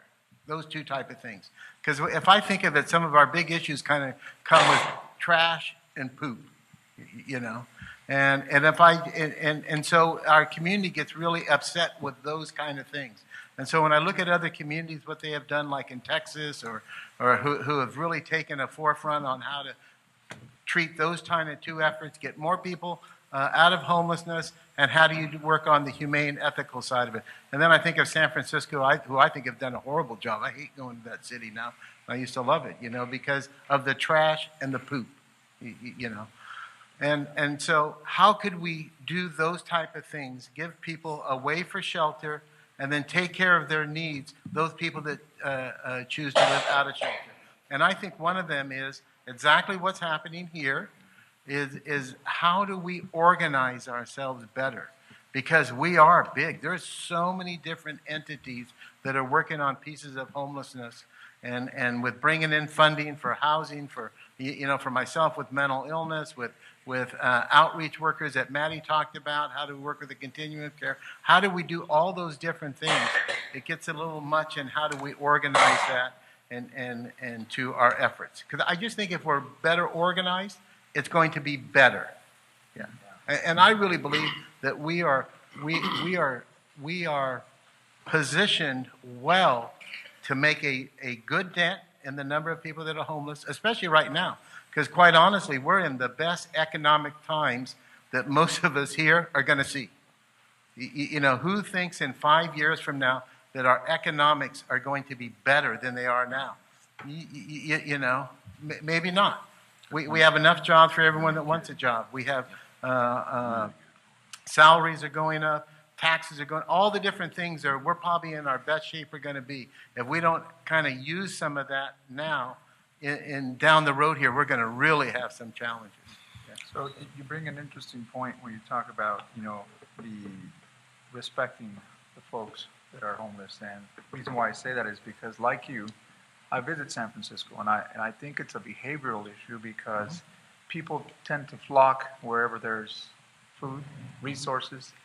And my question is, can we manipulate that behavior? And accepting the fact that these folks are probably going to be here. I mean, obviously, it's not necessarily a local problem; it's a national, probably global problem. But how do we live side by side where we can accept and at the same time provide the resources that are needed and possibly manipulate that behavior by, you know, I think Supervisor Frazier brought up, you know, putting some type of bins there or something that can, you know, hey, this is what we want if you're going to stay here. Keep this clean, keep this here, respect them as individuals, as humans, and at the same time, you know, it's a behavioral issue. So how do we manipulate that so that it can kind of benefit all and live side by side, you know? And before that, I wanted to thank everybody that presented. I want to thank law enforcement, Maddie, DJ, and all those that came up here and your efforts of helping the issue that we have. But you brought up a good point, and the behavioral issue is one that really stuck out in me when you brought that up. And not necessarily that you were a buzz killer, but identifying what those roots are so that we can move forward as a committee, a collaborative committee. I think Brett had Thank you, something. And then Councilman. Yeah, I just want to kinda- be mindful of our time. Yeah, just kind of as a way to wrap it up. I mean, we've heard a lot from, and especially, you know, this was sparked last year when April got up with her solutions and how to move forward. And a lot of those solutions that she brought forward, which is rare for public comment, right? Public comment a lot of times is, you guys are doing it wrong, figure it out. And whereas April came with some solutions, and we've been able to implement a lot of those. Some of those we were already working on, and it was educating her and the public at large about how it was doing it. But I think what we've found in any of the discussions we've had on homelessness is that we're not going to be able to solve homelessness, right? Not every single person that is homeless got there in a different way than the other one, right? It could have been mental health issues. It could have, you know, it could be PTSD for a veteran, drugs, hard economic times, you know, whatever brought them there, it's different for each one, and whatever keeps them there is different for each one. So we're not going to be able to solve homelessness, but what we can do is manage it efficiently and effectively, and I think that's what we've gotten out of this through last year is reaching out to the nonprofit organizations, the volunteer organizations. The sheriff made a good point about, you know, they move from place to place, and whatever the path of least resistance is, that's where they go. And so when Fresno had their big sweep and their anti-camping ordinance got put into place, that's when we got this huge influx. And those people didn't want to be here. They were from Fresno. And what I had learned when we talked about it was it brought a new, more violent, more experienced street person into Madera. And those homeless people that had been in Madera and Madera homeless were scared of the new element that came in. So even our homeless were scared of the new homeless that came in. And so instead of the county then just sweeping our area and the city not knowing about it, then they just move across jurisdictional boundaries. We now had that concerted effort, so they knew that we were in lockstep, and maybe this wasn't the place, if you didn't want to be detected, that this wasn't the place to be, and a lot of those have moved on.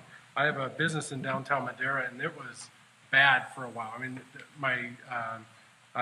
we weren't even taking the trash out at night. We were saving that for the morning because I didn't want any of my employees to go out. That's gone away now. They feel much more comfortable and safe that era of more of a violent person is gone. And so I think that's what we've done. And I think if we don't continue to focus on it, because we just say, oh, well, we've gotten that element out now we can kind of rest on our laurels. We solved homelessness. That's never going to happen. So we need to just keep this dialogue, keep the pressure on. We need people like April and DJ to keep pushing, putting that pressure on us to continue to collaborate and move forward, so that we can give the necessary resources to our law enforcement, code enforcement, behavioral health, to manage it efficiently and effectively. And I think that's what we can do through this. So Brett is putting on the table, one of the outcomes from this workshop is continue the joint efforts between the two cities and the county to work on the homelessness. I know you've got an informal task force, so you may want to consider how do we kind of like your steering committee, how do we create something that really continues to provide the guidance and support the work of both your staff and your community-based organizations. Because the other thing I heard from a number of you is we have limited resources. How do we use them most effectively then? And many of you kept talking about really treating one person at a time. I think that was Donald. Well, I heard the comment that we need one leader, and I kept hearing that from different people.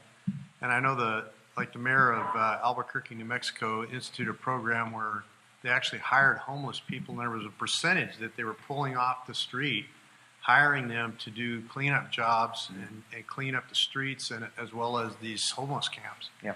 And so there's a way to rescue about, I think it was below 25%, but it was a good percentage, a good figure, and that's a place to start. And anyway. So, I'm way behind, but I just wanted, I mean, this is such a serious issue. We could be here all day, and I have no problem with that. I just want to be cognizant of the fact that everybody wants to speak. I know, Mr. Fleming, you had some comments. Are you sure? I just want to share one thing, that we've left out one area, is our children that are homeless in our county, and how all the entities I would like to thank working with Madera Unified, I know of firsthand, that have really stepped up to make sure our children have a place to sleep, and it's not in a car and it's not in a tent, because you're asking them to go to school and learn, and those are our leaders that are going to take our place someday. And so our children are very important on learning, that you can't have learning if you don't have a good rest. Right. And if you don't have a place to sleep or a bed or a shelter, it impedes in their learning ability in the classroom. So I know Madera County Behavioral Health, I know CAPMC, I know Love Madera is out there reaching, and our ministerial society has really stepped up to the plate for that. So that is another area that we need to make sure that we bring into our homeless and person that, or the entity that's going to be in charge of this. Yeah. That's a good point, Councilwoman. What I'm going to ask for right now, before we go to just a 5-minute break, is another one of the wins that was talked about, and where do people go? And I think it's a huge win. It's a win for the entire county, but I think the biggest win is the fact that the collaborative effort it took to get there was just incredible. And I'm going to ask our current chair of the Housing Authority, Councilman Will Oliver, and our past chair of the Housing Authority, Charles Rigby, to talk about Pomona Ranch and what we did last year to house families, which included women and children, and then also what our effort is this year. And again, I'd really like for you to touch base on that collaborative effort on how a number of people came together. So I'll start with our past chair, Councilman Rigby. Sure, thank you, Mr. Merrill. Try not to cough through this. I think that what we had was arguably, I would argue this, and maybe Maddie, you can attest to this, but we are probably one of the best working collaborative efforts when it comes to dealing with homelessness. And that's not a knock to what any other government entity has tried to do in the past 10 or 20 years. I've only been here for 4. But this last year and a half, working with so many different agencies from so many different spectrums of dealing with transient and homeless communities, I think has been not only eye-opening, but it was just fun, to be honest, because we were helping real people. And to Dennis's comments, I couldn't agree with you more. I think your honesty is prevalent and necessary when celebrating some of the things that we have been able to celebrate. I think it keeps a real perspective of what still needs to be done throughout our county and throughout our cities. But you know, when you talk about dealing with chronic homelessness versus those that are sort of ready to kind of move out of that spectrum, the Housing Authority, this Pomona Ranch project was to deal with those that weren't necessarily chronically homeless or needing years and years of works and efforts to get them sort of back onto an operating spectrum of society. But these were families that were living in hotels, couch surfing, living in garages, many of whom, all of them actually, who had children enrolled in Madera Unified School Districts or county schools. And so when we first took this on, it was seemingly just an idea. The program was a pilot program last year, but we were able to take in 27 people, individuals. 17 of those were children that were enrolled in school districts, and all of whom left our program with stable housing, several of which left the program with new jobs. So we have, as of last year, we have a 100% success rate. And so we're batting 1,000, and so that's scary because we weren't anticipating that. That's not normal for programs like this. And so heading into this year, we're taking on 5 more. I want to call them houses, I guess we'll say, but not necessarily taking on 5 more new families. We're subject to take on 15 families. But our program's really geared towards taking on 10.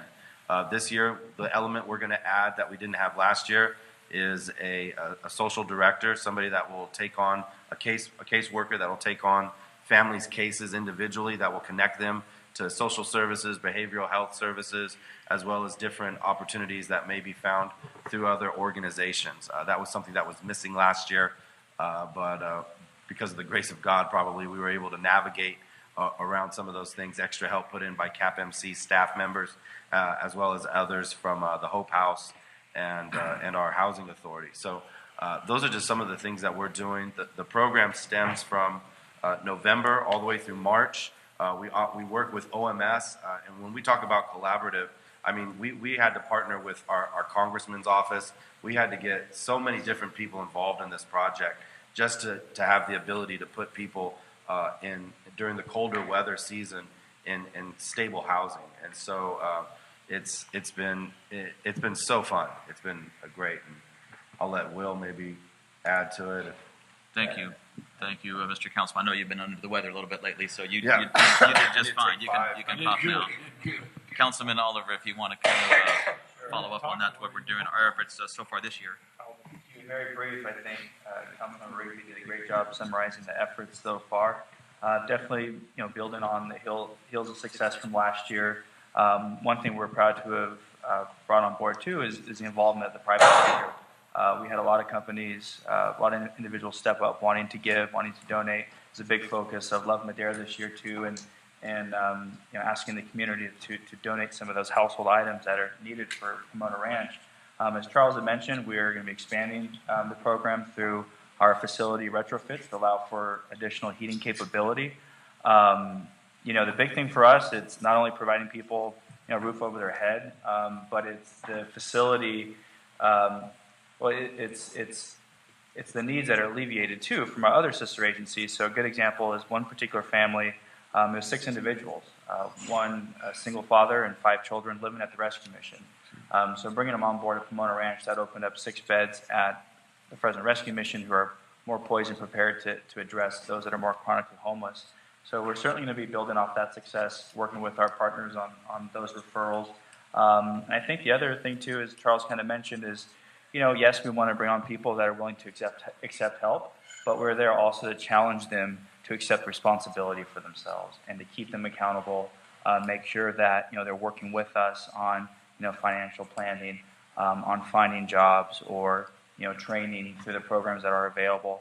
And I think that has to continue to be a cornerstone of this project moving forward. So I'm appreciative of all the partners that have helped make it a success, including, our city council, who has extended funding 2 years in a row to expand this program. And then just one last point too, I wanted to mention, following Mr. Koch's comments about no place like home, which I'm very encouraged about, as well as April Molina's comments about documenting and showing the community what it is that we're doing. I think we have to make sure that we are providing that information, but we're also allowing the community to have their consciousness and mind involved too in terms of solutions, because there's going to be a time, if we're really going to take a crack at it, we have to have extreme intervention. We have to have facilities that are willing to take on those that have very, very significant mental health and behavioral health issues. And we know in times past, the past couple of decades, sometimes that sparks a not my backyard type mentality. So I think it's important that we continue that dialogue, that we share any successes and the efforts that are ongoing with the community, but that they're also educated and informed as to the need for those facilities. So when we do go after the No Place Like Home grant through a collaborative effort, the community is there on board as well to say, yes, we need those types of facilities to treat those that need it the most. So I think that's important too in terms of messaging and keeping that dialogue with the residents. Thank you very, very much for that update. And it not only helped the homeless, in my opinion, I think it saved lives, honestly. Yeah. It really, really did. Why don't we take a quick 5-minute break, Bill? Is that, unless you have something else planned? Just to tie this up before we take the break, it sounds like the direction from the group is for staff to come back for this to be a continuing item of collaboration, and perhaps strengthen the task force similar to your steering committee, to be able to help coordinate a lot of the efforts that staff is doing. But as you heard from staff, just your dialogue and talking about this is meaningful to them to know that this is important across all city and county departments. So that may be a way to move forward with this. And that same effort towards the community. Yeah, exactly. And educating the community and letting them know. Precisely. It's certainly important. So that's an added direction, I think. And as we're going to do with everything from the workshop, it'll come back to each of your individual jurisdictions. Great. For ratification. I think that sums it up. We'll try and be back here in about 5 minutes or so. Yeah. Thank you. I think a lot of people already took their break. Couldn't wait anymore. I had to go. I was about ready.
Okay, let's reconvene. I should have brought a bell.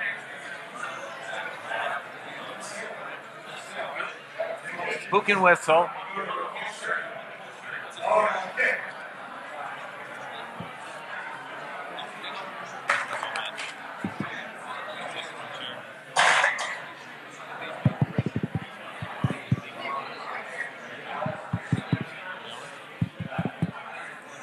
Test. That's it. Yeah. If we could reconvene. Let's There we go. reconvene. If we can find our seats now and reconvene. Council members, board members. If everybody can find their way back to their seats so we could reconvene and keep moving.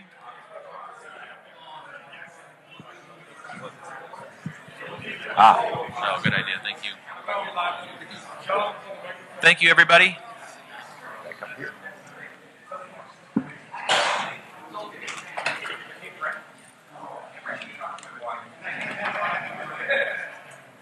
So here's All our. right, let's go. We're starting. So here's our plan for the rest of our time together. I think everyone can at least hear why we're gathering. We're going to hear from on economic development from Bobby. We're going to hear, and he's going to be brief with a focus on what does he think he needs from the councils and boards from a policy level. Max is going to update us a little bit on high-speed rail. Then we'll break for lunch. But again, for all of you that are all the council members and board members that are here, it's thinking about where do we want to go next? How do we want to continue to support these efforts? We've talked about creating employing more of our task force on homelessness and having that be a coordinating body. What about on some of these other areas? As well as before we leave at 1 o'clock, are there some new or additional areas that might lend themselves for collaboration amongst the three jurisdictions? Great. So, Bobby.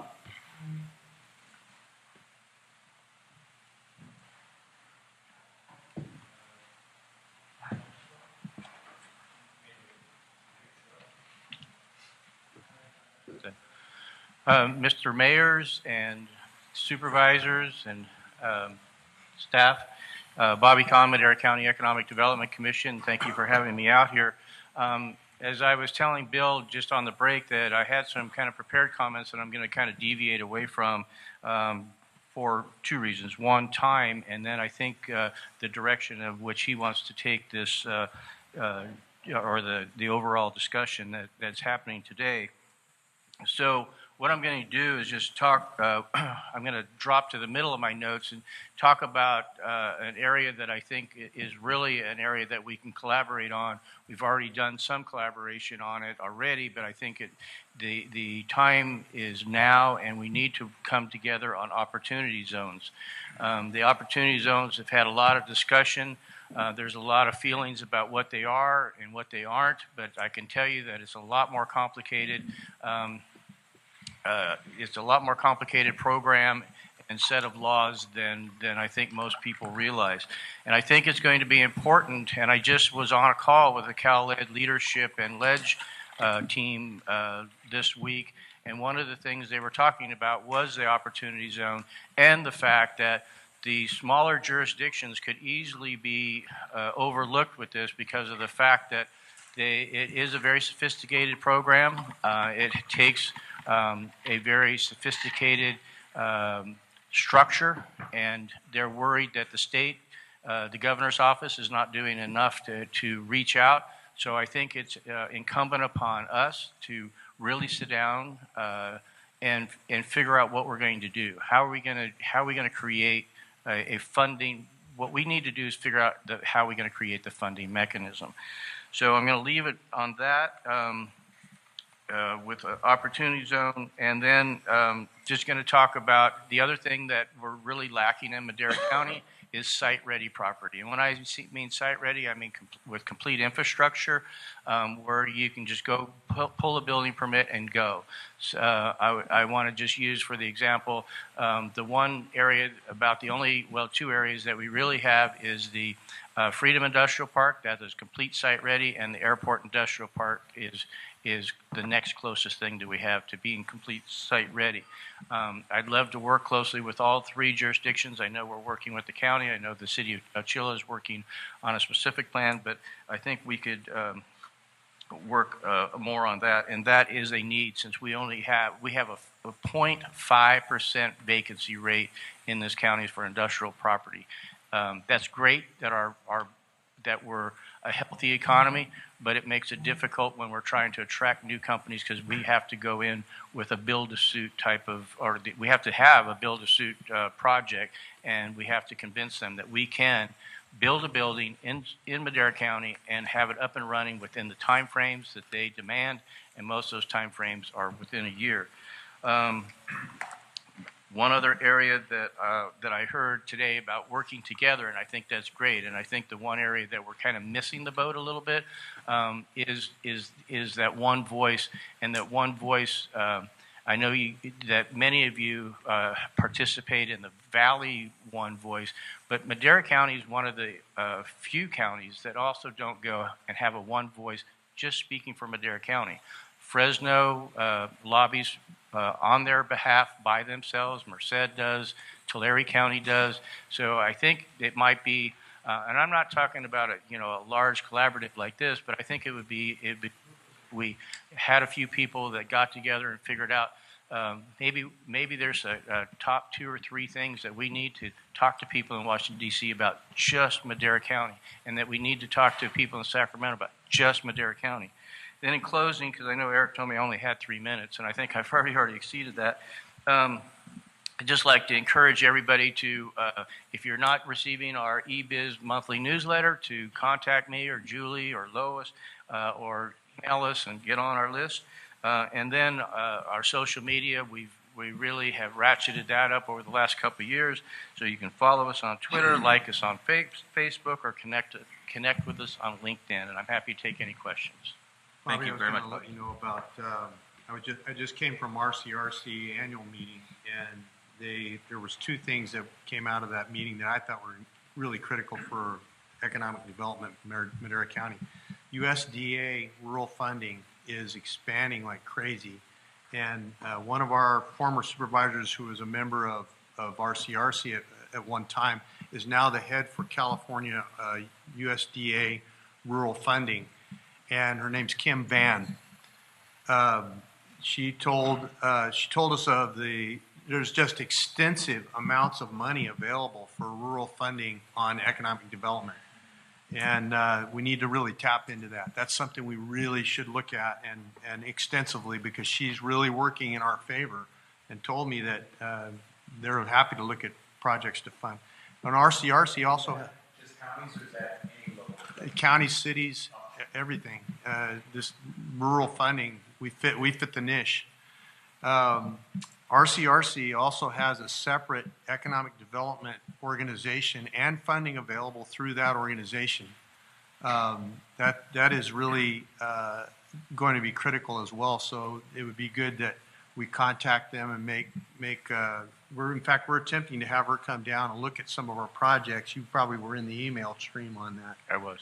And fantastic resource with millions to loan for development. I thought it was very important. If I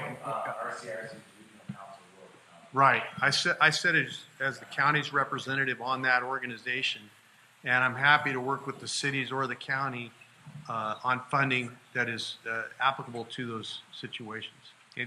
I know we tried to get together, it didn't work out, schedules didn't work out. Right. The original Cal-Ed leadership team meeting was supposed to be held in person in Sacramento, so I had these RCRC on I was going to go to that meeting, I was going to make an appointment with them, but then what they did is everybody was complaining about having to travel, so they made it a conference call. No so I've still got these guys on my list. Good, because it'll be big.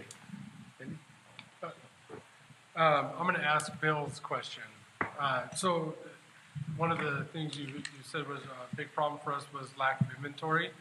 And if we have 0.5% in the county, the cities, we're not going to build, we can't build the spec buildings. What can we do to entice a developer to come in and build that spec building?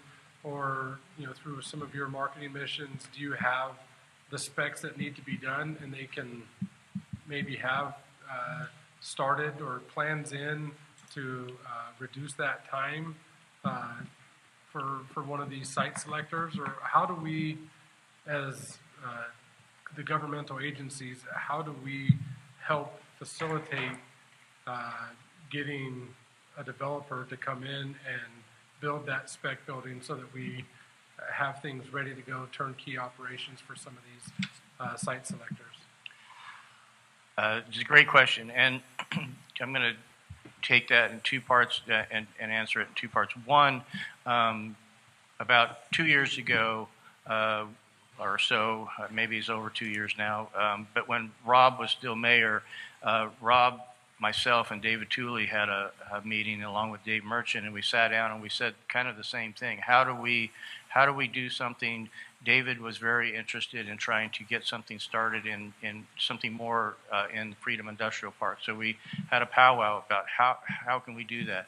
And one of the things that we came up with was to form our own investment group, and that we felt that there are resources in Madera County that we could tap into, that we could put together our own investment group and build a building on spec. That's one thing I think that we could do. The other thing, I know I had a conversation with Brian Haddock, City Administrator of Chowchilla, the other day, and we talked about, my suggestion is to take an area of Chowchilla that's ready and do what's called a virtual project. So you go ahead and you go through, so talking about streamlining permitting process and so forth, if you do a virtual project, just like if a project's coming in, you go through and you identify everything that needs to be done, and then you can see where are you lacking to get that project through in a fast way. So that's another way to do it. And then just the continued work that we've been doing with I know with you and Eric in the county on trying to create a park in the county that has infrastructure and is site ready, and we just need to keep pushing forward. These are all slow processes that we have found out, but you know, as Councilmember Gordon Skeel said many years ago, the best time to plant a tree is 10 years ago. So. Jump in. Thank you, Bobby. And I think the vacancy rates are startling, and it sends a really bad message to site selectors and retailers or other commercial brokers when they look at the market and see 0.5% industrial and or vacancy rate. So why even bother? So we have to be more aggressive there. So one thing I was going to kind of throw out there is, so we know we have this lack of inventory. Freedom is making some land available. I read a statistic the other day that Fresno and Madera counties are two of the only counties throughout the Central Valley that don't have 500 acres readily available to go when tending to some of those larger site selector requests. So I'm going to throw this out there and see where people sit on it. We know in Chowchilla we have this issue. We know in the county we have this issue. In the city we have this issue. We know that there are tools available now post-RDA, like enhanced infrastructure financing districts. But we also know, too, is that absent cooperation from both a city and county agency, you may not be able to leverage that future tax increment to bond off it to make it really go as far as it could.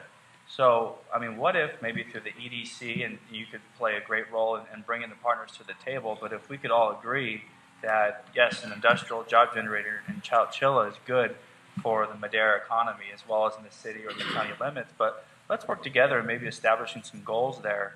And maybe it's, hey, well, county will work with us on doing an opportunity analysis along our 99 corridor, maybe look at some property that's underutilized today, look at some of the wet and dry utilities that are needed to make it shovel ready, and let's flirt with an EIFD with the cooperation of both. We have to all put in a little bit of our own property tax increment there to make it happen, but at least it helps kind of, make it more make it pencil. So I'm just throwing that out there if folks are interested in tools like that. Again, you have to give up a little bit on both sides, but if it's targeted, it's focused, it's about job generation, and maybe even tie it to a larger jobs housing balance policy that we can all take as three different entities in the future as our residential market booms. We all have to be on the same page of making more jobs available too. So I'm just throwing it out there as far as a tool that's there. That's not being utilized. I know that Madera County's used it, I think, on 41 with some of their development, but it's a great opportunity for our bigger brother across the street to work with our smaller cities to hold our hand and bring in some job generators to the table. So just throwing it out there, interested in what people might think or if they want to explore that. Thoughts? I think it's a win-win. Others? I think it's a fantastic idea in the spirit of collaboration, but as we've been talking about this all day in coming together, and if I could just piggyback a little bit to that, Councilman Oliver, I totally agree. As was mentioned before, Bobby, the opportunity zones. I think that is the way of the future. I know DC is still trying to figure out what some of those nuances are as far as those tax credits and things like that, but getting that private development money is going to be key to us moving forward because we don't have deep pockets. And so once they get those opportunity zones spelled out and we speak on that same note as one voice, that'll certainly get us to where we want to go. So I'd like EDC board to not only look at that, but what Councilman Oliver had just suggested. I think it is a win-win. Very good point. Well, so my day job, I work for the Fresno Economic Development Corporation. I don't work on attraction, so there's no conflicts there. My teams work with existing companies, helping them expand and grow, take advantage of California Competes or PG&E's new economic development rate, which we should probably comment on because I think there's a lot of businesses currently in operation that may be able to benefit from the EDR with the lower threshold capacity. But one thing that we're doing there is working with the county supervisors, Magsid, Mendez, and Pacheco, and with all the smaller cities along the South Highway 99 corridor on doing that analysis with Keister Marston and others on looking at financing plans and things of that sort. So maybe something we can model after in Madera, especially within close proximity to our 99 corridor, which I think we have to really prioritize that. Yeah, we just got a business approved with the enhanced economic development rate. We just were told Friday. Mm-hmm. And I think Mr. Haddix, you had a question or Well, statement? I defer to my mayor if you want to Well, my question was, Will, you obviously think about this a lot, it goes into also your day job as well. And I like your perspective because it's different from Bobby's, where he's trying to attract people, you're trying to enhance existing. Mm-hmm. That's a nice perspective to hear. Do you have any thoughts on even looking at where we're building as a county-wide thing? You said in Chowchilla, obviously, I'm kind of partial. But if you're right, building up in there does benefit the whole county. But what I'm asking is, do you have any thoughts on loss of tax revenue? Because if you're building up against your edges of your county, particularly in the southern part of the county, from Madera, you're right up against Fresno, where they've built up right into the river. We're going to be losing that tax money going across the river. Do you have any thoughts on that? Well, obviously, it's a great concern. I think anybody has, especially with our two cities. We have to look at ways to be competitive, both with a new housing stock as well as with more commercial and retail. I think one of the things we could do too is maybe deploying some additional data, not relying on the Buxton reports every few years, which costs a lot of money, but maybe procuring some of the software that help generate some of the sales tax leakage reports and looking at that on an annual basis so we can help that guide our retail attraction or so I mean I get where you're going, Mayor, and I agree. I think it's a concern, but for me I think we have to look at ways we can deploy data, new tools that are out there that are available to attract those areas that are going to be leaking from our community into Fresno and elsewhere. Thank you. Ryan, did you have anything? Yeah, I just wanted to piggyback on the EFID with, at the conferences we go to, Larry Cosmont was saying that they really haven't taken off yet in the state. And it all has to do with the relationship with the counties. And that's what we're all about here today. Yeah. Just coincidentally, yesterday I had lunch with the former city manager, Merced, John Bramble.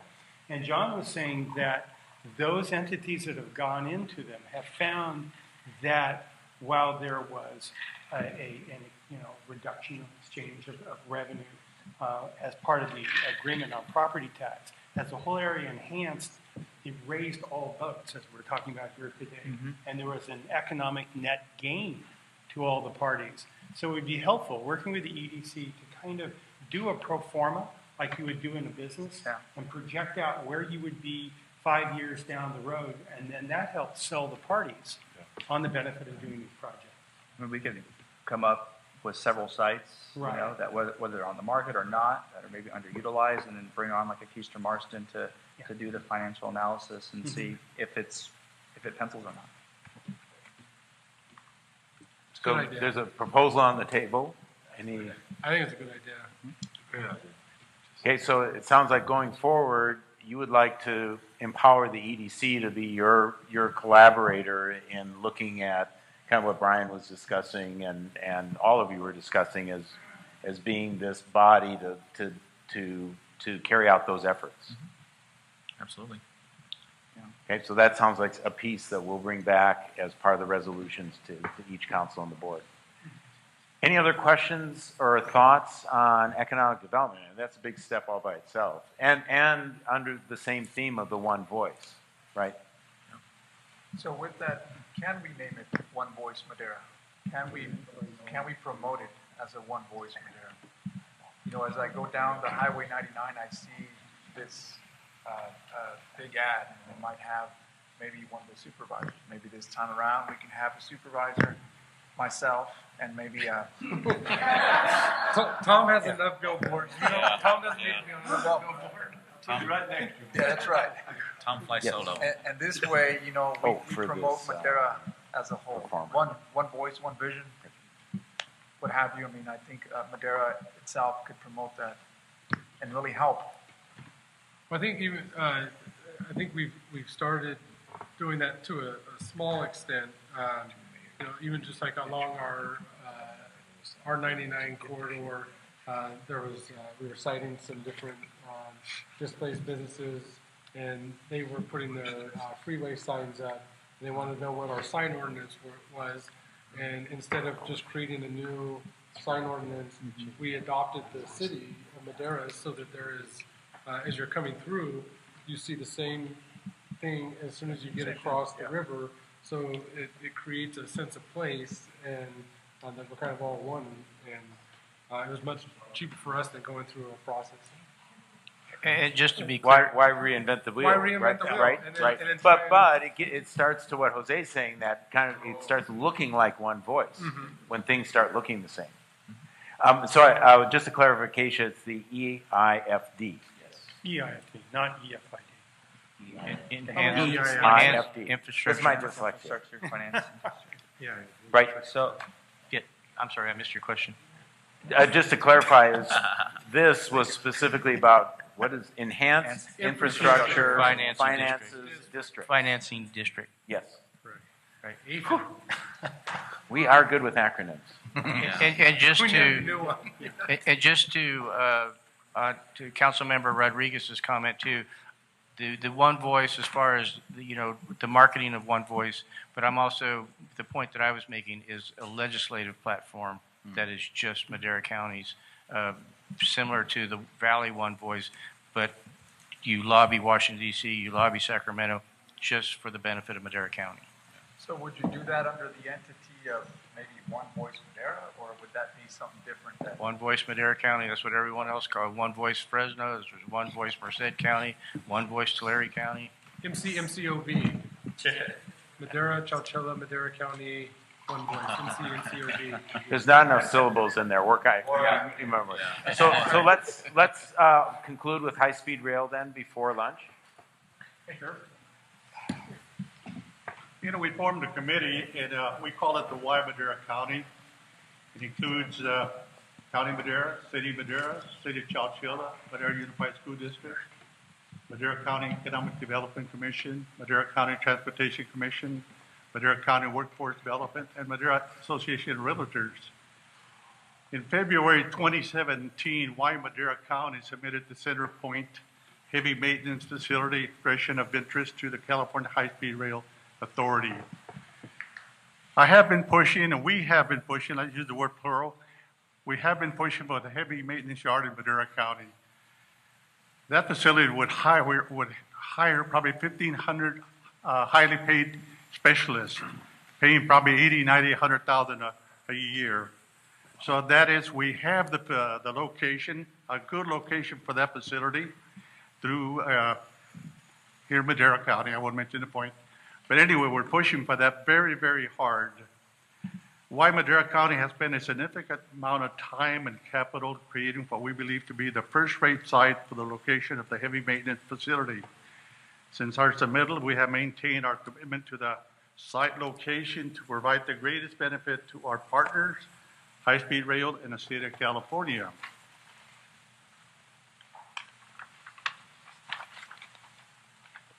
Why Madera County has scheduled delegation meetings with authority members, including Dan Richards, top staff members, including former CAO Jeff Morales, current CAO Brian Kelly. Why Madera County has attended authority meetings when possible. The conflict is that authority meetings take place on Tuesday mornings in Sacramento, so it is difficult for elected officials and staff to break away and attend. Why Madera County attended the United States High-Speed Rail Conference in LA last year, San Jose this year. And by the way, there in San Jose, we took in that meeting. That was a two-day meeting, but we met with Dan Richards and two other authority delegates. And I've known him a long time, I think we're friends, and I always mention to him that we have to have the heavy maintenance yard in Madera County. Of course, he doesn't commit, he just gives me a big smile and says, we'll see, okay? But it's very important that we try as hard as we can to get that yard. There's going to be a light maintenance yard also and two dispatch stations along this alignment. And the facility is that they're going to spread that wealth around. But we're shooting for, we're not going to settle for anything less than a heavy maintenance yard at this point. It's very important that, I mentioned it before when I first made my first statement, was that I feel that the heavy maintenance yard and the high-speed rail will change our location here in the Central Valley. I say that we're going to be, you won't recognize this area, and before I mentioned 15, 20 years, but it's going to be sooner than that. We're going to have a stream of people commuting back and forth from the Bay Area, and not because they want to, but it's a necessity. You're not going to get the young people because they want to be where the action's at. They want to be with their own age bracket. But then you get the middle-aged and the senior citizens that want to get away from the rat race, and what better than to come down to the Central Valley. We have two beautiful communities that are being built by top-notch developers. And these homes are not they're not affordable housing. These are homes that are very, very expensive. But compared to the cost in the Bay Area and the Silicon Valley, they don't compare. These homes are going to run probably from $300,000 up to $1 million over here. But they're in the foothills, have beautiful surroundings. So I feel that we're in a good location. And with the train coming through, which it will be built, it's expensive. Can we afford it? I don't know. But I also feel that the companies where these workers are employed, that they will subsidize the trip into the valley back and forth. The people that commute, they can either party or study or work. They can also, the way technology goes, is they can even work out of their homes. So we're going to see changes, folks, that we can't believe. And then we're going to get a steady stream of highly educated young people coming into the valley. Entrepreneurs, people that'll start businesses.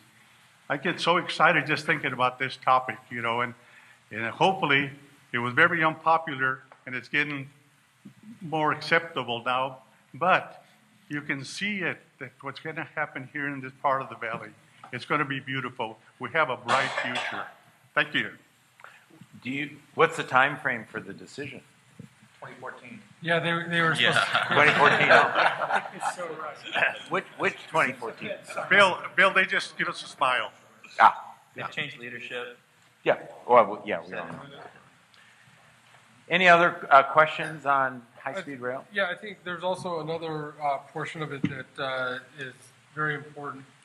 When they looked at it, the only place where Amtrak and high-speed rail meet to have a shared facility is in Madera County. And that was the decision to go around the city of Madera, put it onto BNSF. I voted against it, and that in hindsight was a bad idea because now it gives the opportunity to meet there, but no one knew that at the time. But I sit on the Amtrak board, and looking at our current site, we had put in for $1 million just to enhance the security and add some more parking to that site, and the state would not even invest $1 million in that site where it was. But they will invest, and we were able to secure $26.6 million to move it. So they wouldn't invest $1 million to update it, but they would do $26.6 million to move it. So going through that process right now to see where is the best place for it to be located. If it stayed in the same place as it is right now, the state has said that we would probably lose our Amtrak station within 10 years. So, so we need to find a place to move it. At the current location, there was no ability without an overpass because where the station was, you would have to have an overhead walking area, which would cost upwards of $5 million just to do that, to get to the high-speed rail station that would have been temporary on the other side. Their solution to that was you could walk across tracks. I'm not walking across any tracks. I don't care how slow the train is going to get to there. So there's going to need to be some input from the different entities. We've talked about it before, where it makes most sense for the City of Madera, City of Chowchilla, and County of Madera. But it's an important decision that really could shape the way that all of our communities look. I think we're going to get, hopefully, the heavy maintenance facility. Like Max says, we never stop advocating for that. But whether it's the light industrial, or light maintenance, or way of infrastructure, whatever we get is going to be very important to local jobs here. But having that connection between Amtrak, the multimodal Amtrak, and high-speed rail will allow for people from the Bay Area, the younger people that are currently working, to be able to have that connection to the Silicon Valley and actually be there 30, 45 minutes from here to San Jose. Eric Fleming and I toured with some site selectors out of the Silicon Valley, and we showed them all of our different areas that they could expand into and told them about how inexpensive the dirt was. We showed them all the new homes. They didn't care about anything other than wanting to go see where all of the high-speed rail construction was and what that meant to that gap between our valley and the Silicon Valley. So it's one of these things that's, like Max says, can we afford to put in the high-speed rail? I don't know. We have to make sure that we're keeping them accountable to what the voters passed in terms of the bond. But we can't just disengage from the project because we need to get the most out of it for our community, so it doesn't just go right through us and we see a huge opportunity go by and we just kind of shrivel up and die on the vine. So if it's coming through, it's going to impact all of our ag and the different parts of our economy. We need to take the most advantage out of it.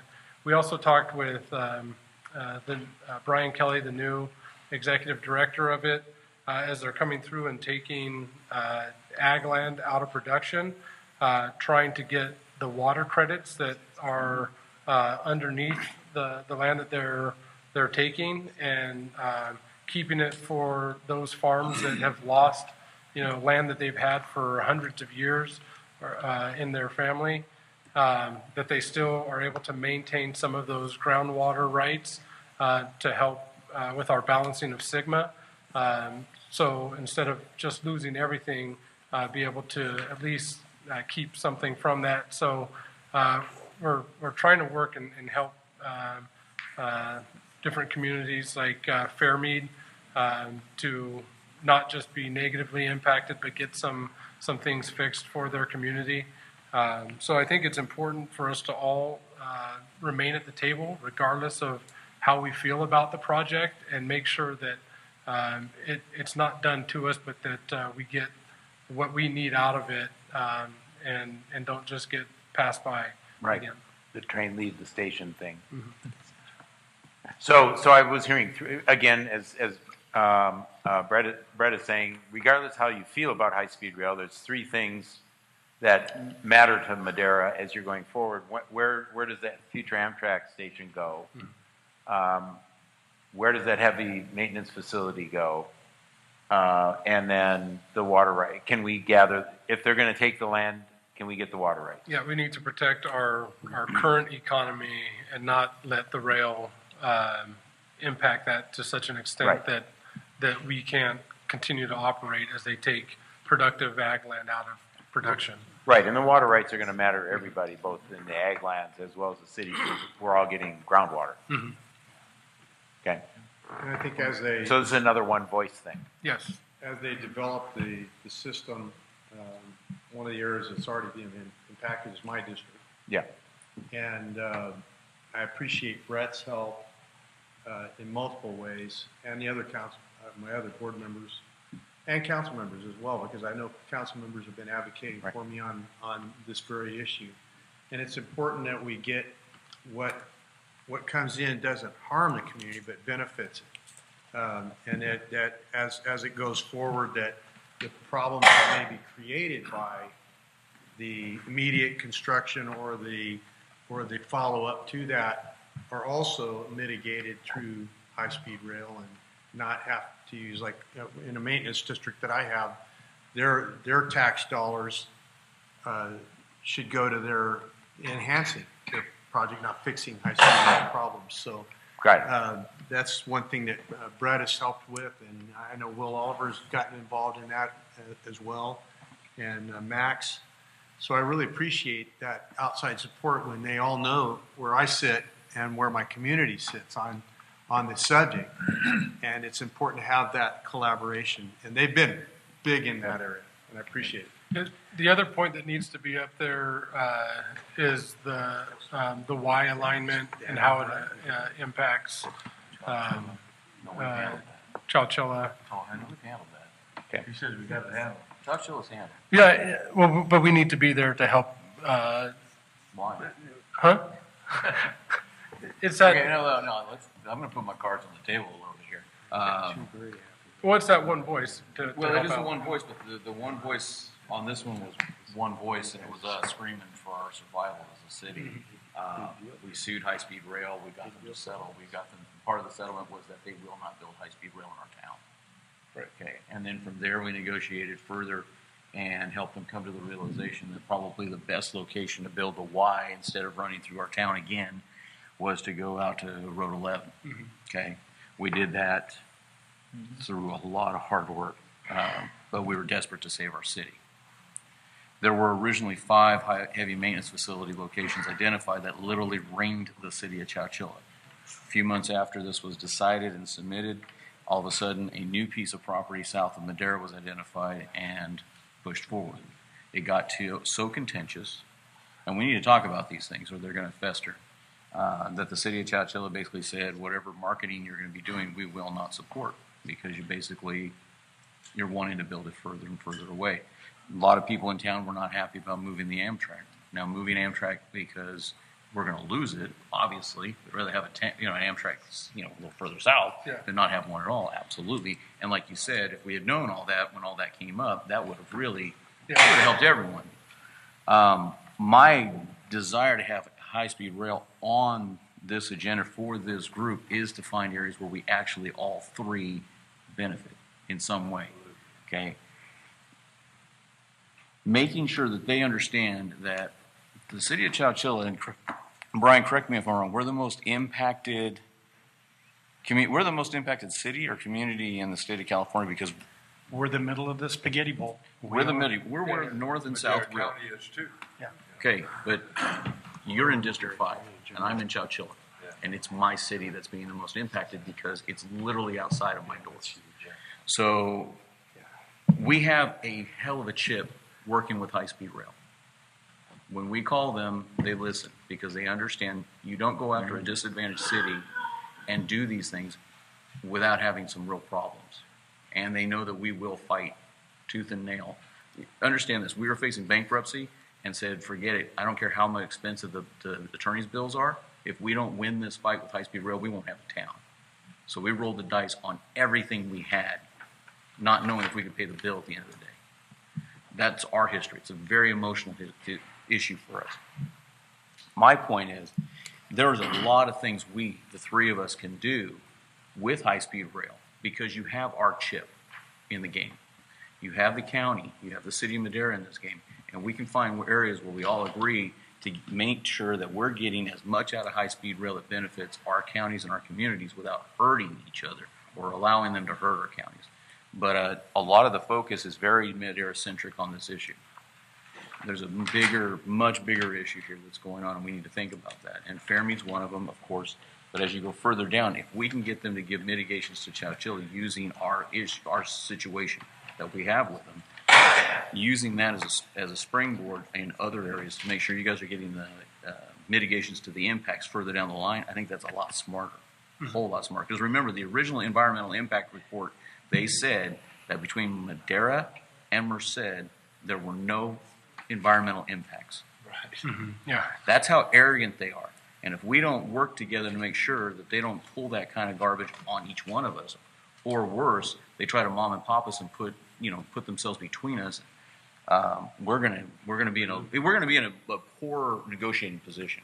If we have a good position as Chowchilla, that gives each one of you even more firepower if we're standing there with you. Is my point. Yeah, and when in conversations with Diana Gomez regarding the why, and she would come to us and ask for the county to support an area, and always our first question from her was, does the city of Chowchilla support this? Every single time. Yeah. Does the city of Chowchilla support this? And if she hemmed and hawed about it at all, we said come back, and we weren't going to move forward until the city of Chowchilla was happy with where it was. No, and we appreciate that. Yeah, and that was every single time. And then in terms of when we first started looking at the Amtrak station with MCTC, and we had Dylan Stone there, and we would have him pull up the travel time from Chowchilla to where the current location of the station was and where it would be at the different areas, and would take into account the time that would take on Avenue 12, because you wouldn't have to go to 17 and then come back up the other way.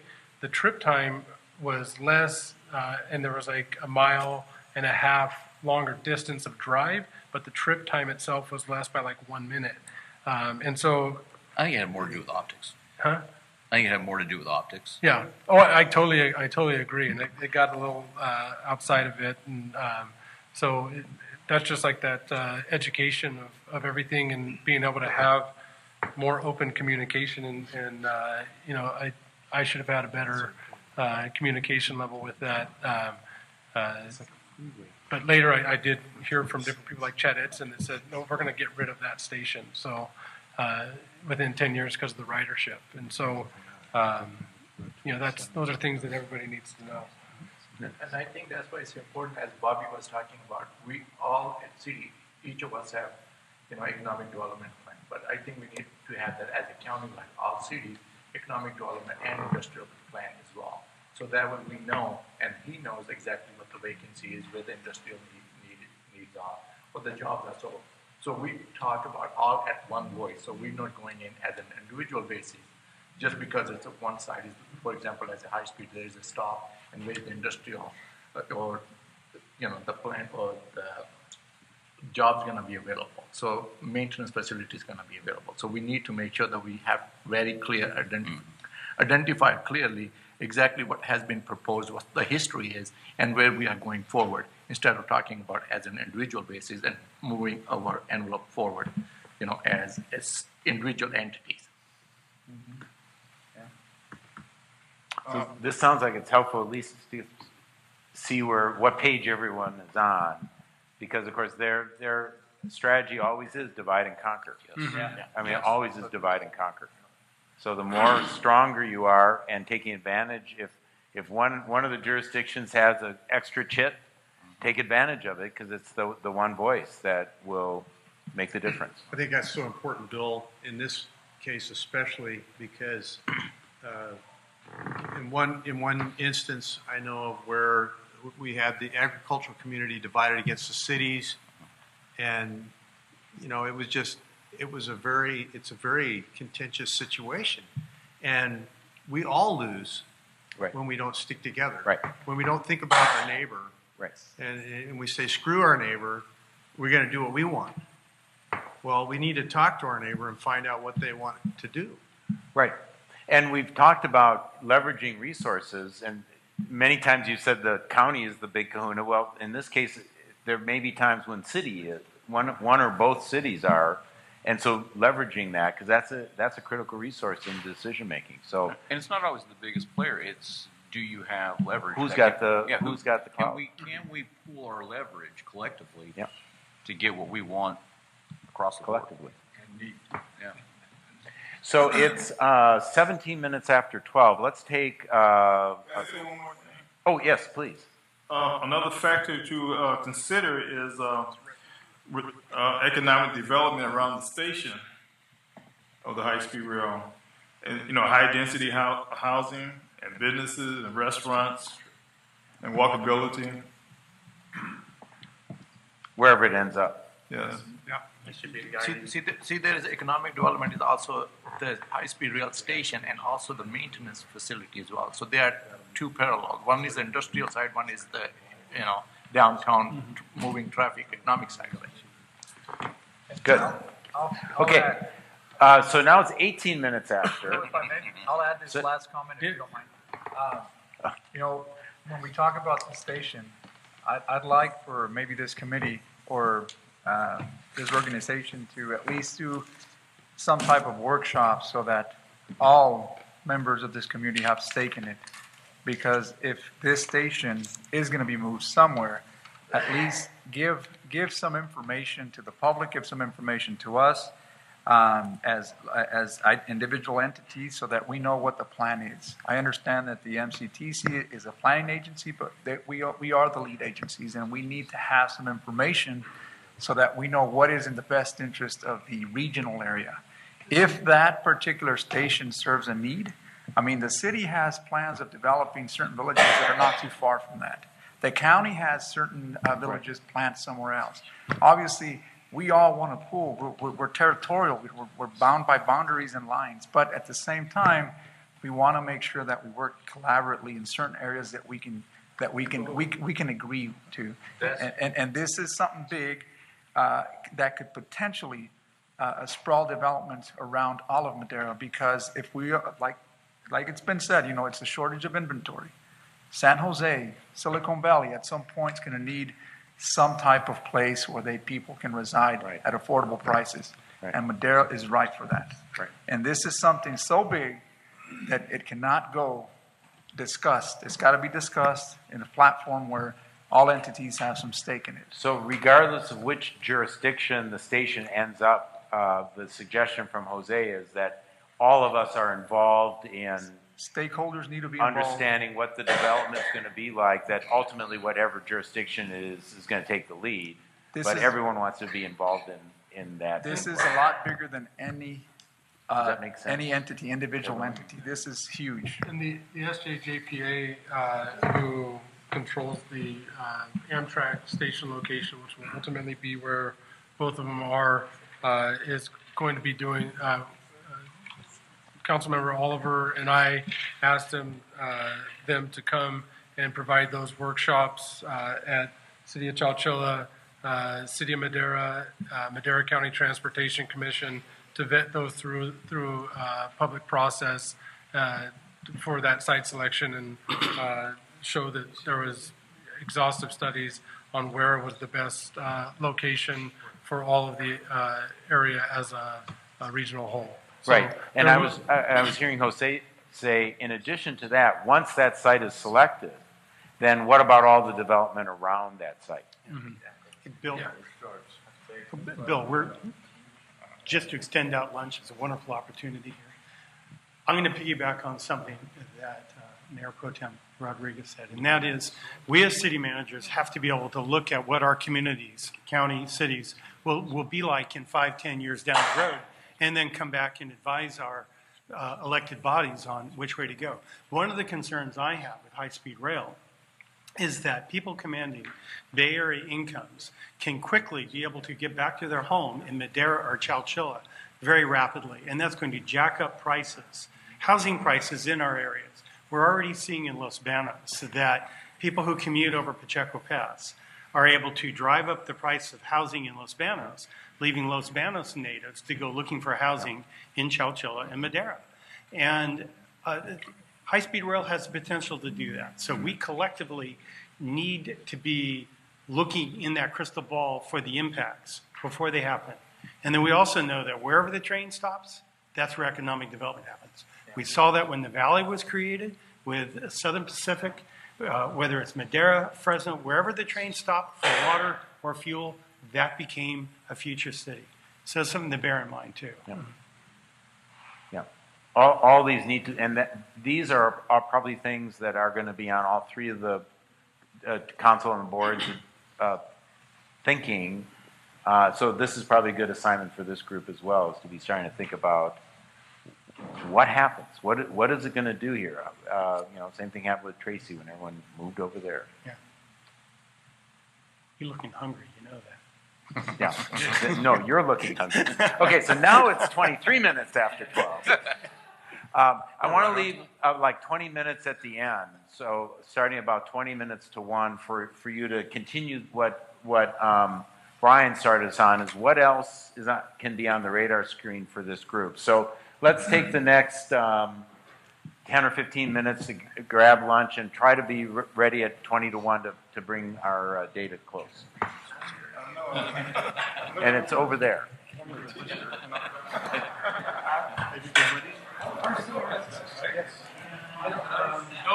And it's great.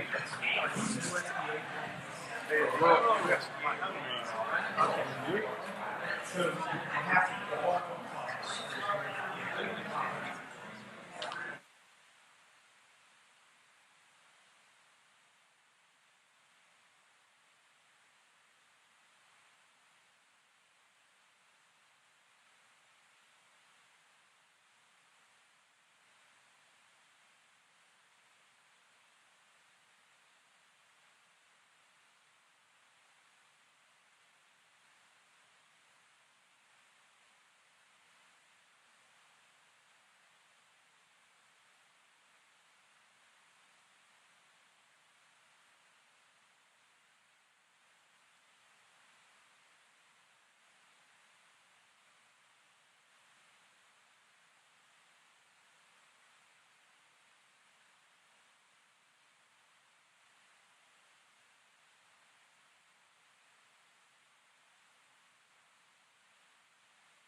That's pretty good.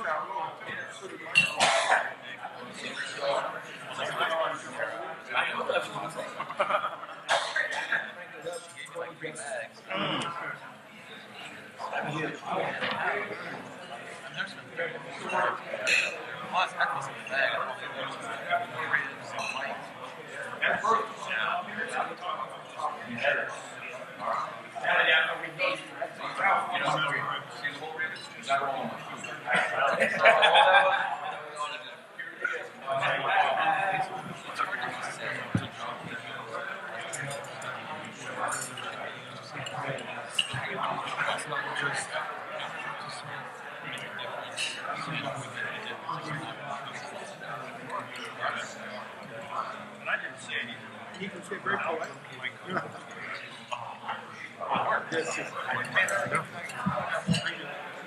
I got to.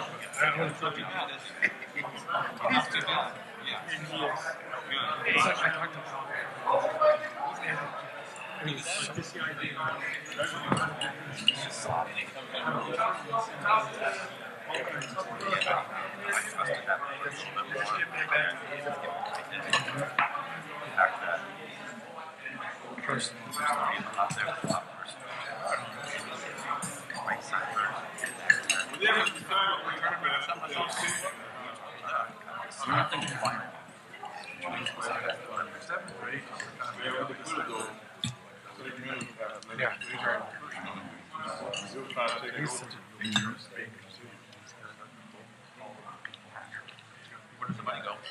Where does the money go? Are you part of that group? Let them off the rail. Oh, okay. Yeah.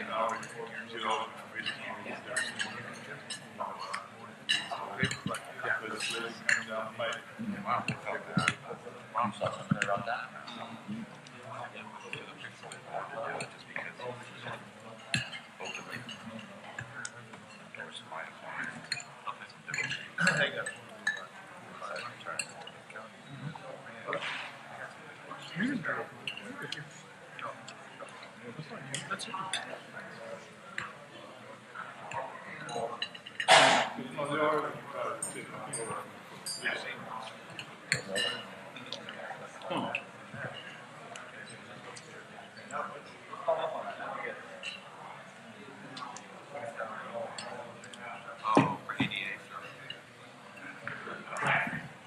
When's that event? Is that today?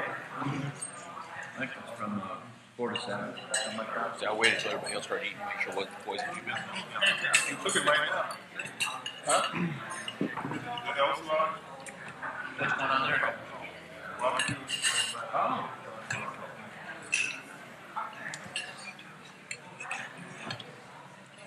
Oh, man.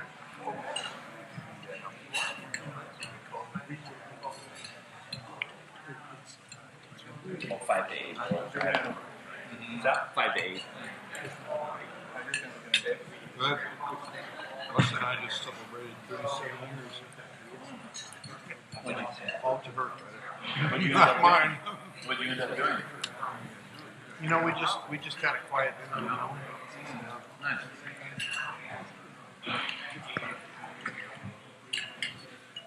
Getting cold. She wasn't up to after teaching all day. She wasn't up to something big. We're gonna kind of celebrate another day too. There you go.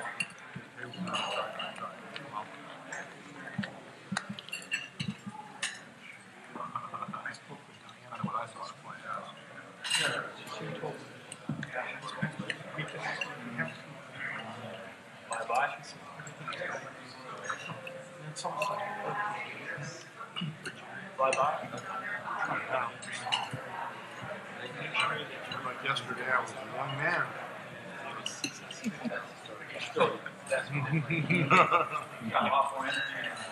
I do.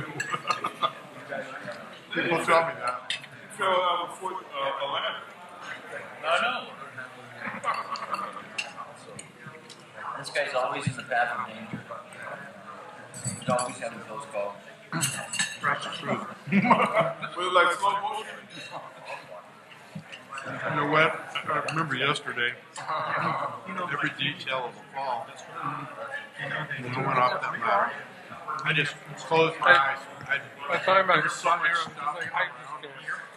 I'm going to hit something. That ladder just went that way. I got a game today against Parleur. Does he? I was up 14 feet. Oh, man. I'm cutting this limb, and a limb, part of the limb, That already came does. down. Football and baseball and all that. Came down and swung. Baseball. Hit the bottom of the He ladder. wants to start getting into basketball. I went down. I spun, closed my eyes, and I hit hard. Never a good. I was side here. No pain. I got bruises on my ribs. I never got good on my. I never put in the time to. Did you ever go out and play in the? And I laid there for a minute. I got nauseated. But I laid there for a minute, got up. I would be that guy that went out, tore my ACL. How tall was the ladder? Just 14 feet. Whoa. And I was on the second to the top. I wasn't good enough at it as a kid to try to figure it out now. More than once, brother. One time I stepped on a piece of OSB that was up on this roof, and guys were sheeting a roof. And one of the guys that was swinging OSB had set this piece right behind me, and I didn't see it. I stepped on it, and it started down. And instead of trying to jump off, because I would have just tumbled off the roof, I rode it down like a surfboard. And the thing caught the air and just gently slid onto the lawn. It was like a parachute. And I was still on my feet. And everybody on the roof, they're going, yeah! It's crazy. I was off of a 10-foot high plane. I couldn't believe that. It's a third time about that. One of those moments you never forget. You're like a cat with 9 lives. Anymore. Jordan, my son, yesterday when that happened, he says, Dad, you killed more guardian angels. Yeah, he almost died yesterday. Fall off a ladder. 14 feet. I had a friend who went. It's pretty cool. You don't like this thing? I had a friend who fell 20 feet. You like your just mic? 6 feet more than I fell. You don't like it? Broke the whole side of his ribs. Broke his neck and arm and collarbone. He was in traction. What's your handicap? It was a long time. Okay, so 1 minute warning, and we'll just keep going while you're eating. I'm done. I was probably lucky. That's like calling me.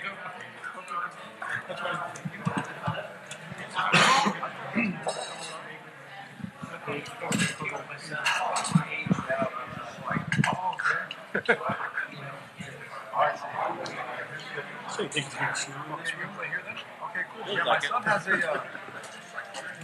first team has a 9-hole league that they do. He'll be out here at 3:42, so I'll be out here. I came out here yesterday. Greens are a little on that. I just got that picture. But I'm gonna be going here pretty soon.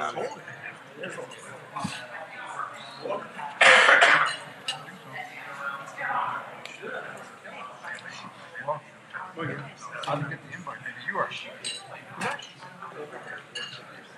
Well, then if it was they had golf books, then I must have signed it. Good what? The books, IRS. Oh. Means everything good. Next week, what does it do? I have to have it done. Okay, so just a quick review of what we've talked about so far and kind of where we've given some sense of policy direction to staff to come back. And remember, it's a workshop, so we're not voting on anything. Staff will take what we talk about and bring it back to each of the jurisdictions for your review at a regular meeting.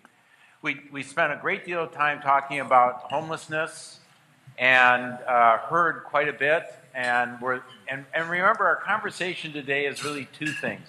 One is just sharing ideas with each other, and hearing from each other and hearing what each jurisdiction is doing, as well as for some things that we're working together on to give some policy direction. And this was one where the idea of continuing to focus on this and coordinate efforts between the jurisdictions, using the homelessness task force as a vehicle, much like the steering committee, to be the vehicle to have those conversations between city and counties and the city and county departments. Economic development, clearly some direction through the EDC to be your one voice, the one Madera, as well as the working on the districts, those financing district things. And they'll come up with a new name next week for that. And transportation is continuing the one voice with Caltrans, and looking at some of the potential additional planning grants. And then in rail, we spent time talking about again, collectively looking and working on that future Amtrak station and what development is going to happen around that Amtrak station, wherever it is, supporting each other on where the alignments go, the water rights, the heavy maintenance facility.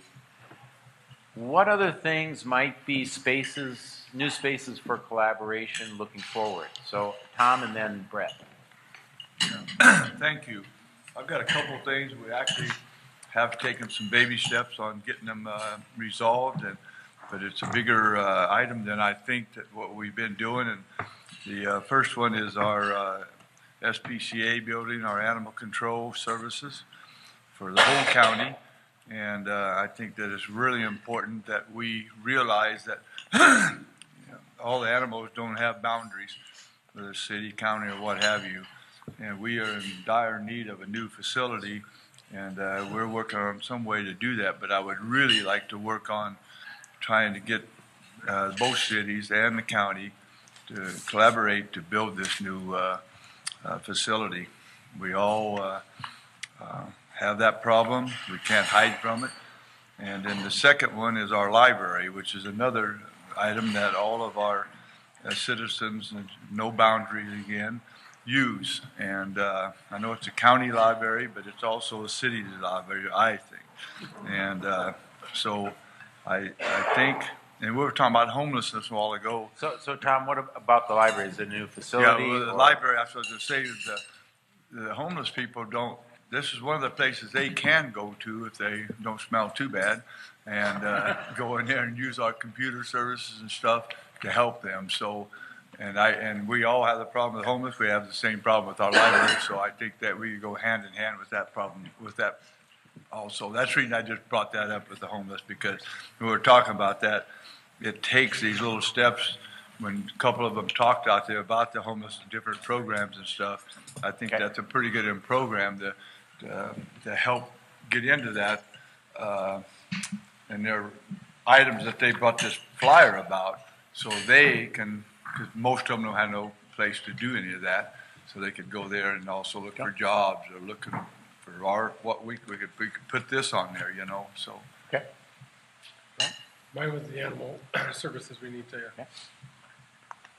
Others? We were talking about economic development, and Cece and I had a little sidebar earlier about the importance of school districts and our need to have open discussions with them involved concerning economic development for more reasons than one. When businesses come into an area, they look at the importance of school, the schools in general, their health, the school health, and that relation to their employees, their executives, and whether they would relocate in that area as a result of good schools. Parents want their children to have a good education, and executives and employees are generally parents. And that is a big factor in deciding whether or not an industry will come into an area. Along with that, there's a catch-22, and that is that the schools also need funding for facilities when the organizations decide to relocate in the area, that housing is done, and so they need either their statutory fees to be in line with that. Also, the infrastructure for school building is some of the most expensive in the world. It is probably one of the most expensive things to build is a school and a hospital. Or those are two things. But those are also two things that are important to economic development. Right. Okay. So I think that getting them into discussion. Great. Harold. Thanks. Yeah, I'd like to take the opportunity to maybe address, since Supervisor Wheeler brought it up earlier with the extension of the city's SOI, maybe it'd be a great opportunity for us to begin to talk about the Williamson Act and other creating different ag belts within the county and city, so that way the urbanization growth of the city isn't affecting our agriculture population. I know that with a new sphere of influence comes a lot of responsibility. I know as a city official I'm excited, but at the same time I want to keep in mind that we are an ag-based community, and the last thing I want to do is begin to take away from existing revenues that are feeding ag families and providing for a third of the United States food source. So I think that's something we need to talk about in that conversation. Water would definitely be something that we need to talk about. What are some of the, thinking outside of the box, what are some of the recharge efforts that we as a city or as cities and counties can do moving forward with urbanization? If we're going to continue to build new schools or new housing projects into former ag areas, are we maybe looking at, drain water going into local farm, right, because everyone in the county is going to be affected by groundwater, right? Absolutely. Yeah. So development requires more water. So where's it coming from? And where is it going? And where's it going? Absolutely. Right. So, and then finally, I'd like to continue the conversation that Mr. Haddix brought up. I think it's imperative that we continue to address legislation that's coming from Sacramento. I think that, moving forward, if we don't continue to voice our rural concerns to a lot of legislation that seemingly is popular with larger cities and the way that, because he's absolutely right, the funding models and the algorithms that disperse funding to rural areas, they are not favorable to rural areas. They actually are favorable to the heavier populated cities in the Bay Area and Southern California. And I think we need to be a little bit more demanding of that. I mean, if you look at federal and state loan coverage rates are higher for small rural towns than they are for anywhere else. And this is a concern moving forward. I mean, prevailing wages, these are things that we've got to be able to talk about as a rural city, because if Sacramento is going to continue to raise, just even, well, I don't want to. But again, it's the power of the one voice of the two cities and the county speaking together on issues, legislative issues that affect you collectively, regardless of whether you're a city or a county. Because these funding models are what is going to affect us, whether or not we become effective with our homelessness and what we do there. I mean, Dennis is absolutely right. If we don't continue to address the issues that he brought up, but we've got to have funding for it as well, and all that is affected by some Quick codicil to that, RCRC is one of the heaviest lobbying organizations for rural issues in Sacramento. 35 of the 58 counties are represented in RCRC, and we have strong lobby, so those issues are, I can funnel those issues. What Charles said about the urban sprawl, we just got back from, him and I, from the LAFCO conference last 3 days up at Tenaya, and one of the workshops was on rural, take away urban sprawl, and one of they had rural sprawl. Yeah, they had urban sprawl. Anyway, you know what I mean. But it's really good. They had one whole workshop on it, and they had 4 different counties, and one of them was Contra Costa, and however they could say that word. And they had a picture of it 100 years ago, and all the prime ag was identified. But then they showed a picture of it now, all the prime ag is city, and what little ag they got left is on where there wasn't prime ag. Were you in that one? I sure was. Yeah. So that, I mean, that is so important. Yep. That it's unbelievable. I mean, probably not important to them as it is counties like Madera. We got to really watch that. I just wanted to recognize someone for the audience that has a card request for Okay. his subject, April Molina.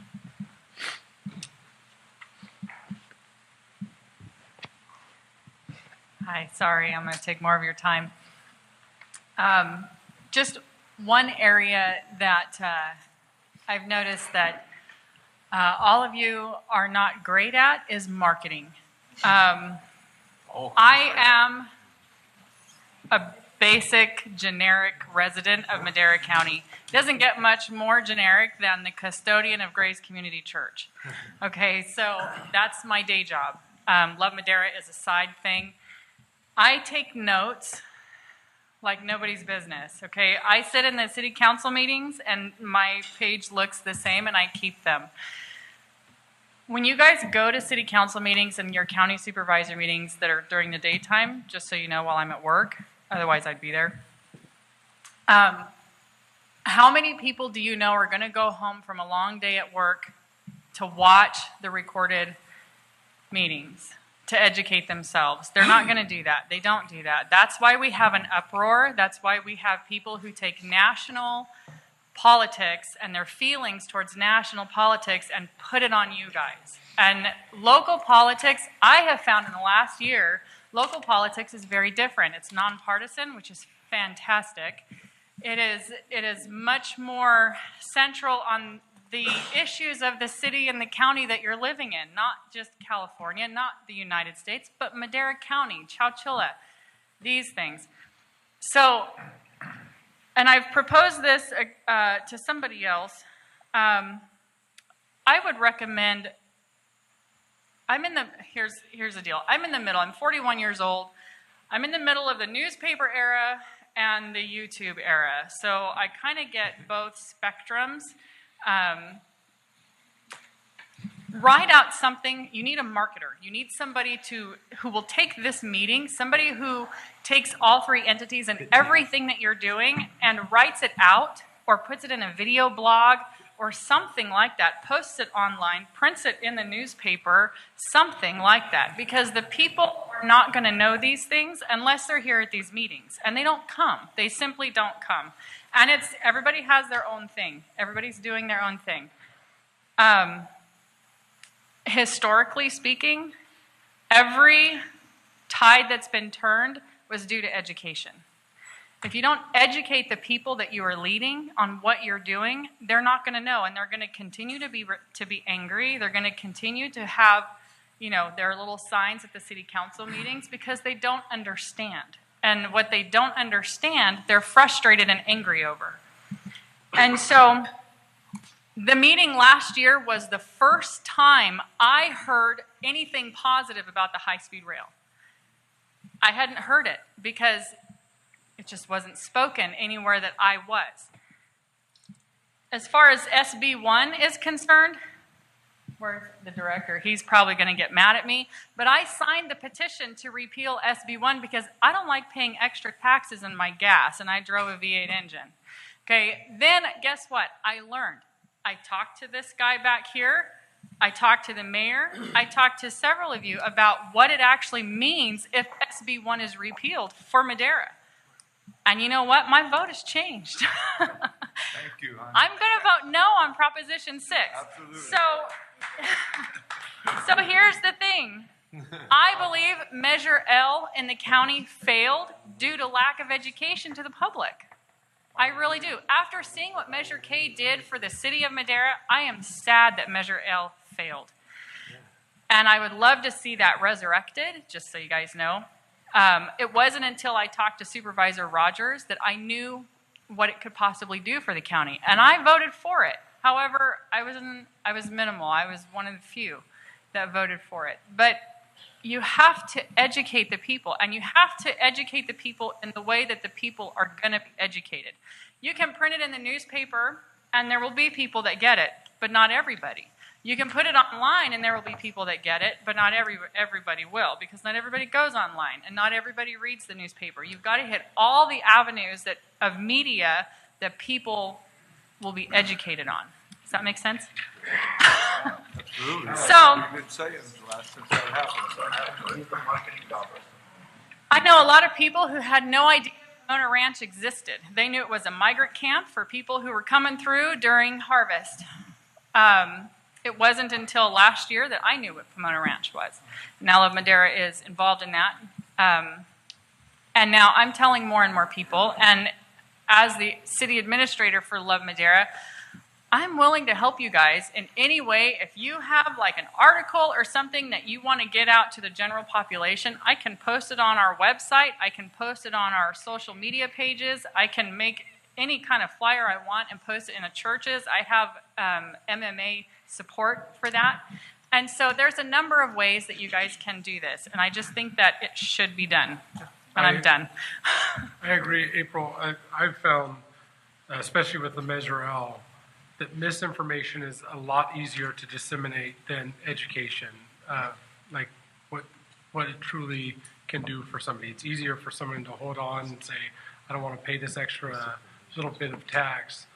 All of a sudden, $25 extra per year, and your sales tax goes to $300, and building $1 million signs, and all kinds of different things that were never going to happen. And so, because of the social media aspect of it, and this dissemination of misinformation is so hard to overcome now, and it's really kind of a hard time in our nation, our political spectrum, to deal with that, because if it's online, it's true. It doesn't matter where it came from. It's true as long as there's one piece of data that points to it, or something someone said from a long time ago, it then becomes truth. Right.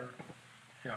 I'm going to stop because we're at 1 o'clock and we didn't really bring closure. So, and I know many of you have other things to do today. Bill, I just want to add something to Supervisor Wheeler's comment on the animal control between the county and the cities. That if we could maybe get the steering committee to look at an ordinance for spade and neutering our animals, that we wouldn't have such an impact on our shelter as we're having now, if it was across the board in the city and the county. So a joint ordinance that all both cities and the county adopt on spay and neuter. Mandatory Yes, spay and I've neuter. gotten a lot of residents. So that's actually emails a little and different calls. issue. It is, but that's a great. Ounce of prevention is worth a pound of cure.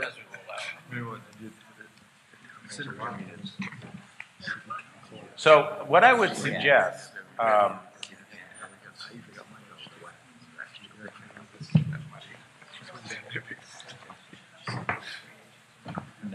well, we're at 1 o'clock, so I'll have to let you. I'm certainly going to recognize. Thanks for being here. Please, Renee. Thank you. Sorry, I'll be brief, I promise. Thank you, Cece, for putting that together, and thank you, Brett, for helping us with all the adventures with the shelter. We do need a new shelter. Tom, you know that, and everybody else knows that as well. But we can prevent a lot of problems.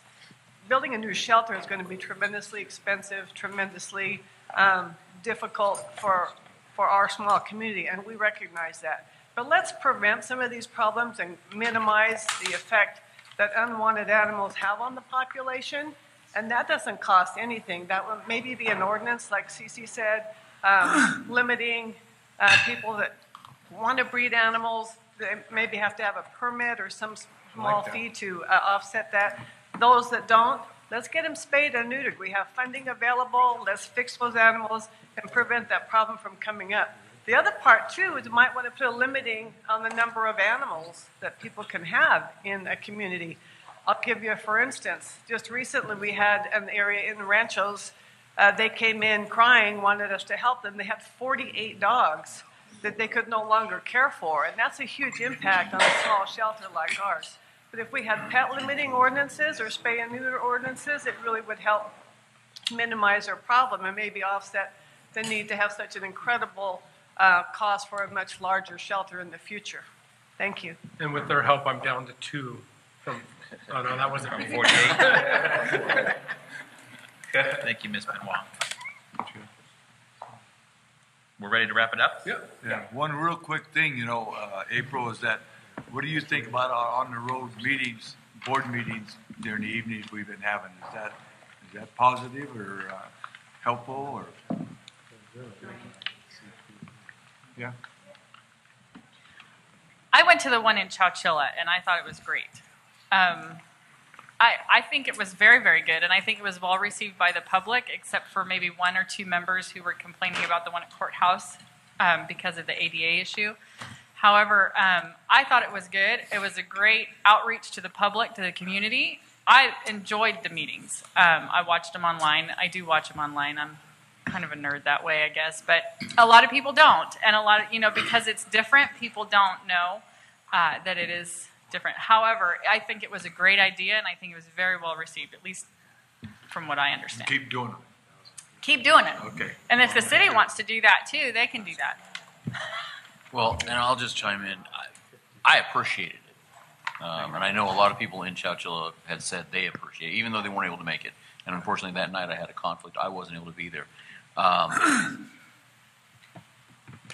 I liked you guys going on the road because you do represent the entire county.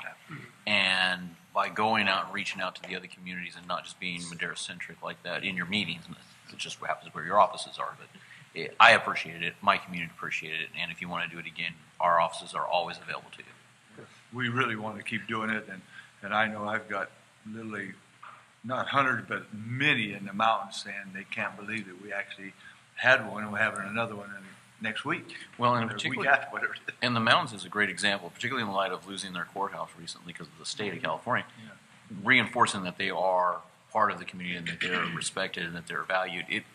We appreciate it in our little town. I'm sure they do too. Thank you.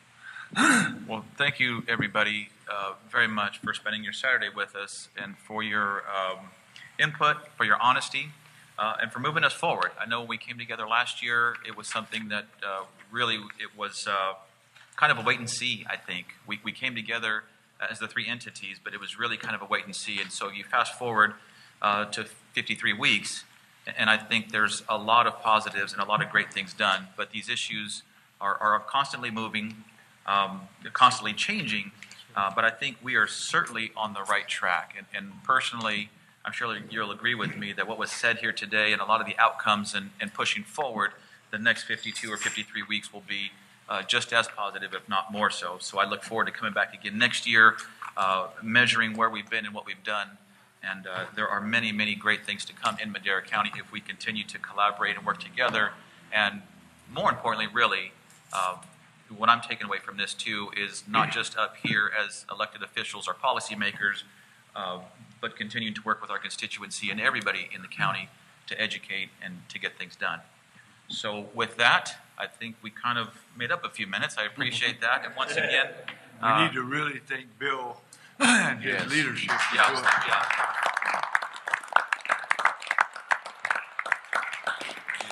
Thank you very much, Bill, and for our staff, and for everybody that came here from our community to join in this meeting, and of course my colleagues to my left and my right.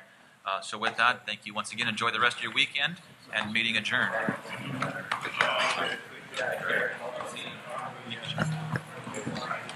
You didn't talk much. Thank you. I'll be hitting you up soon.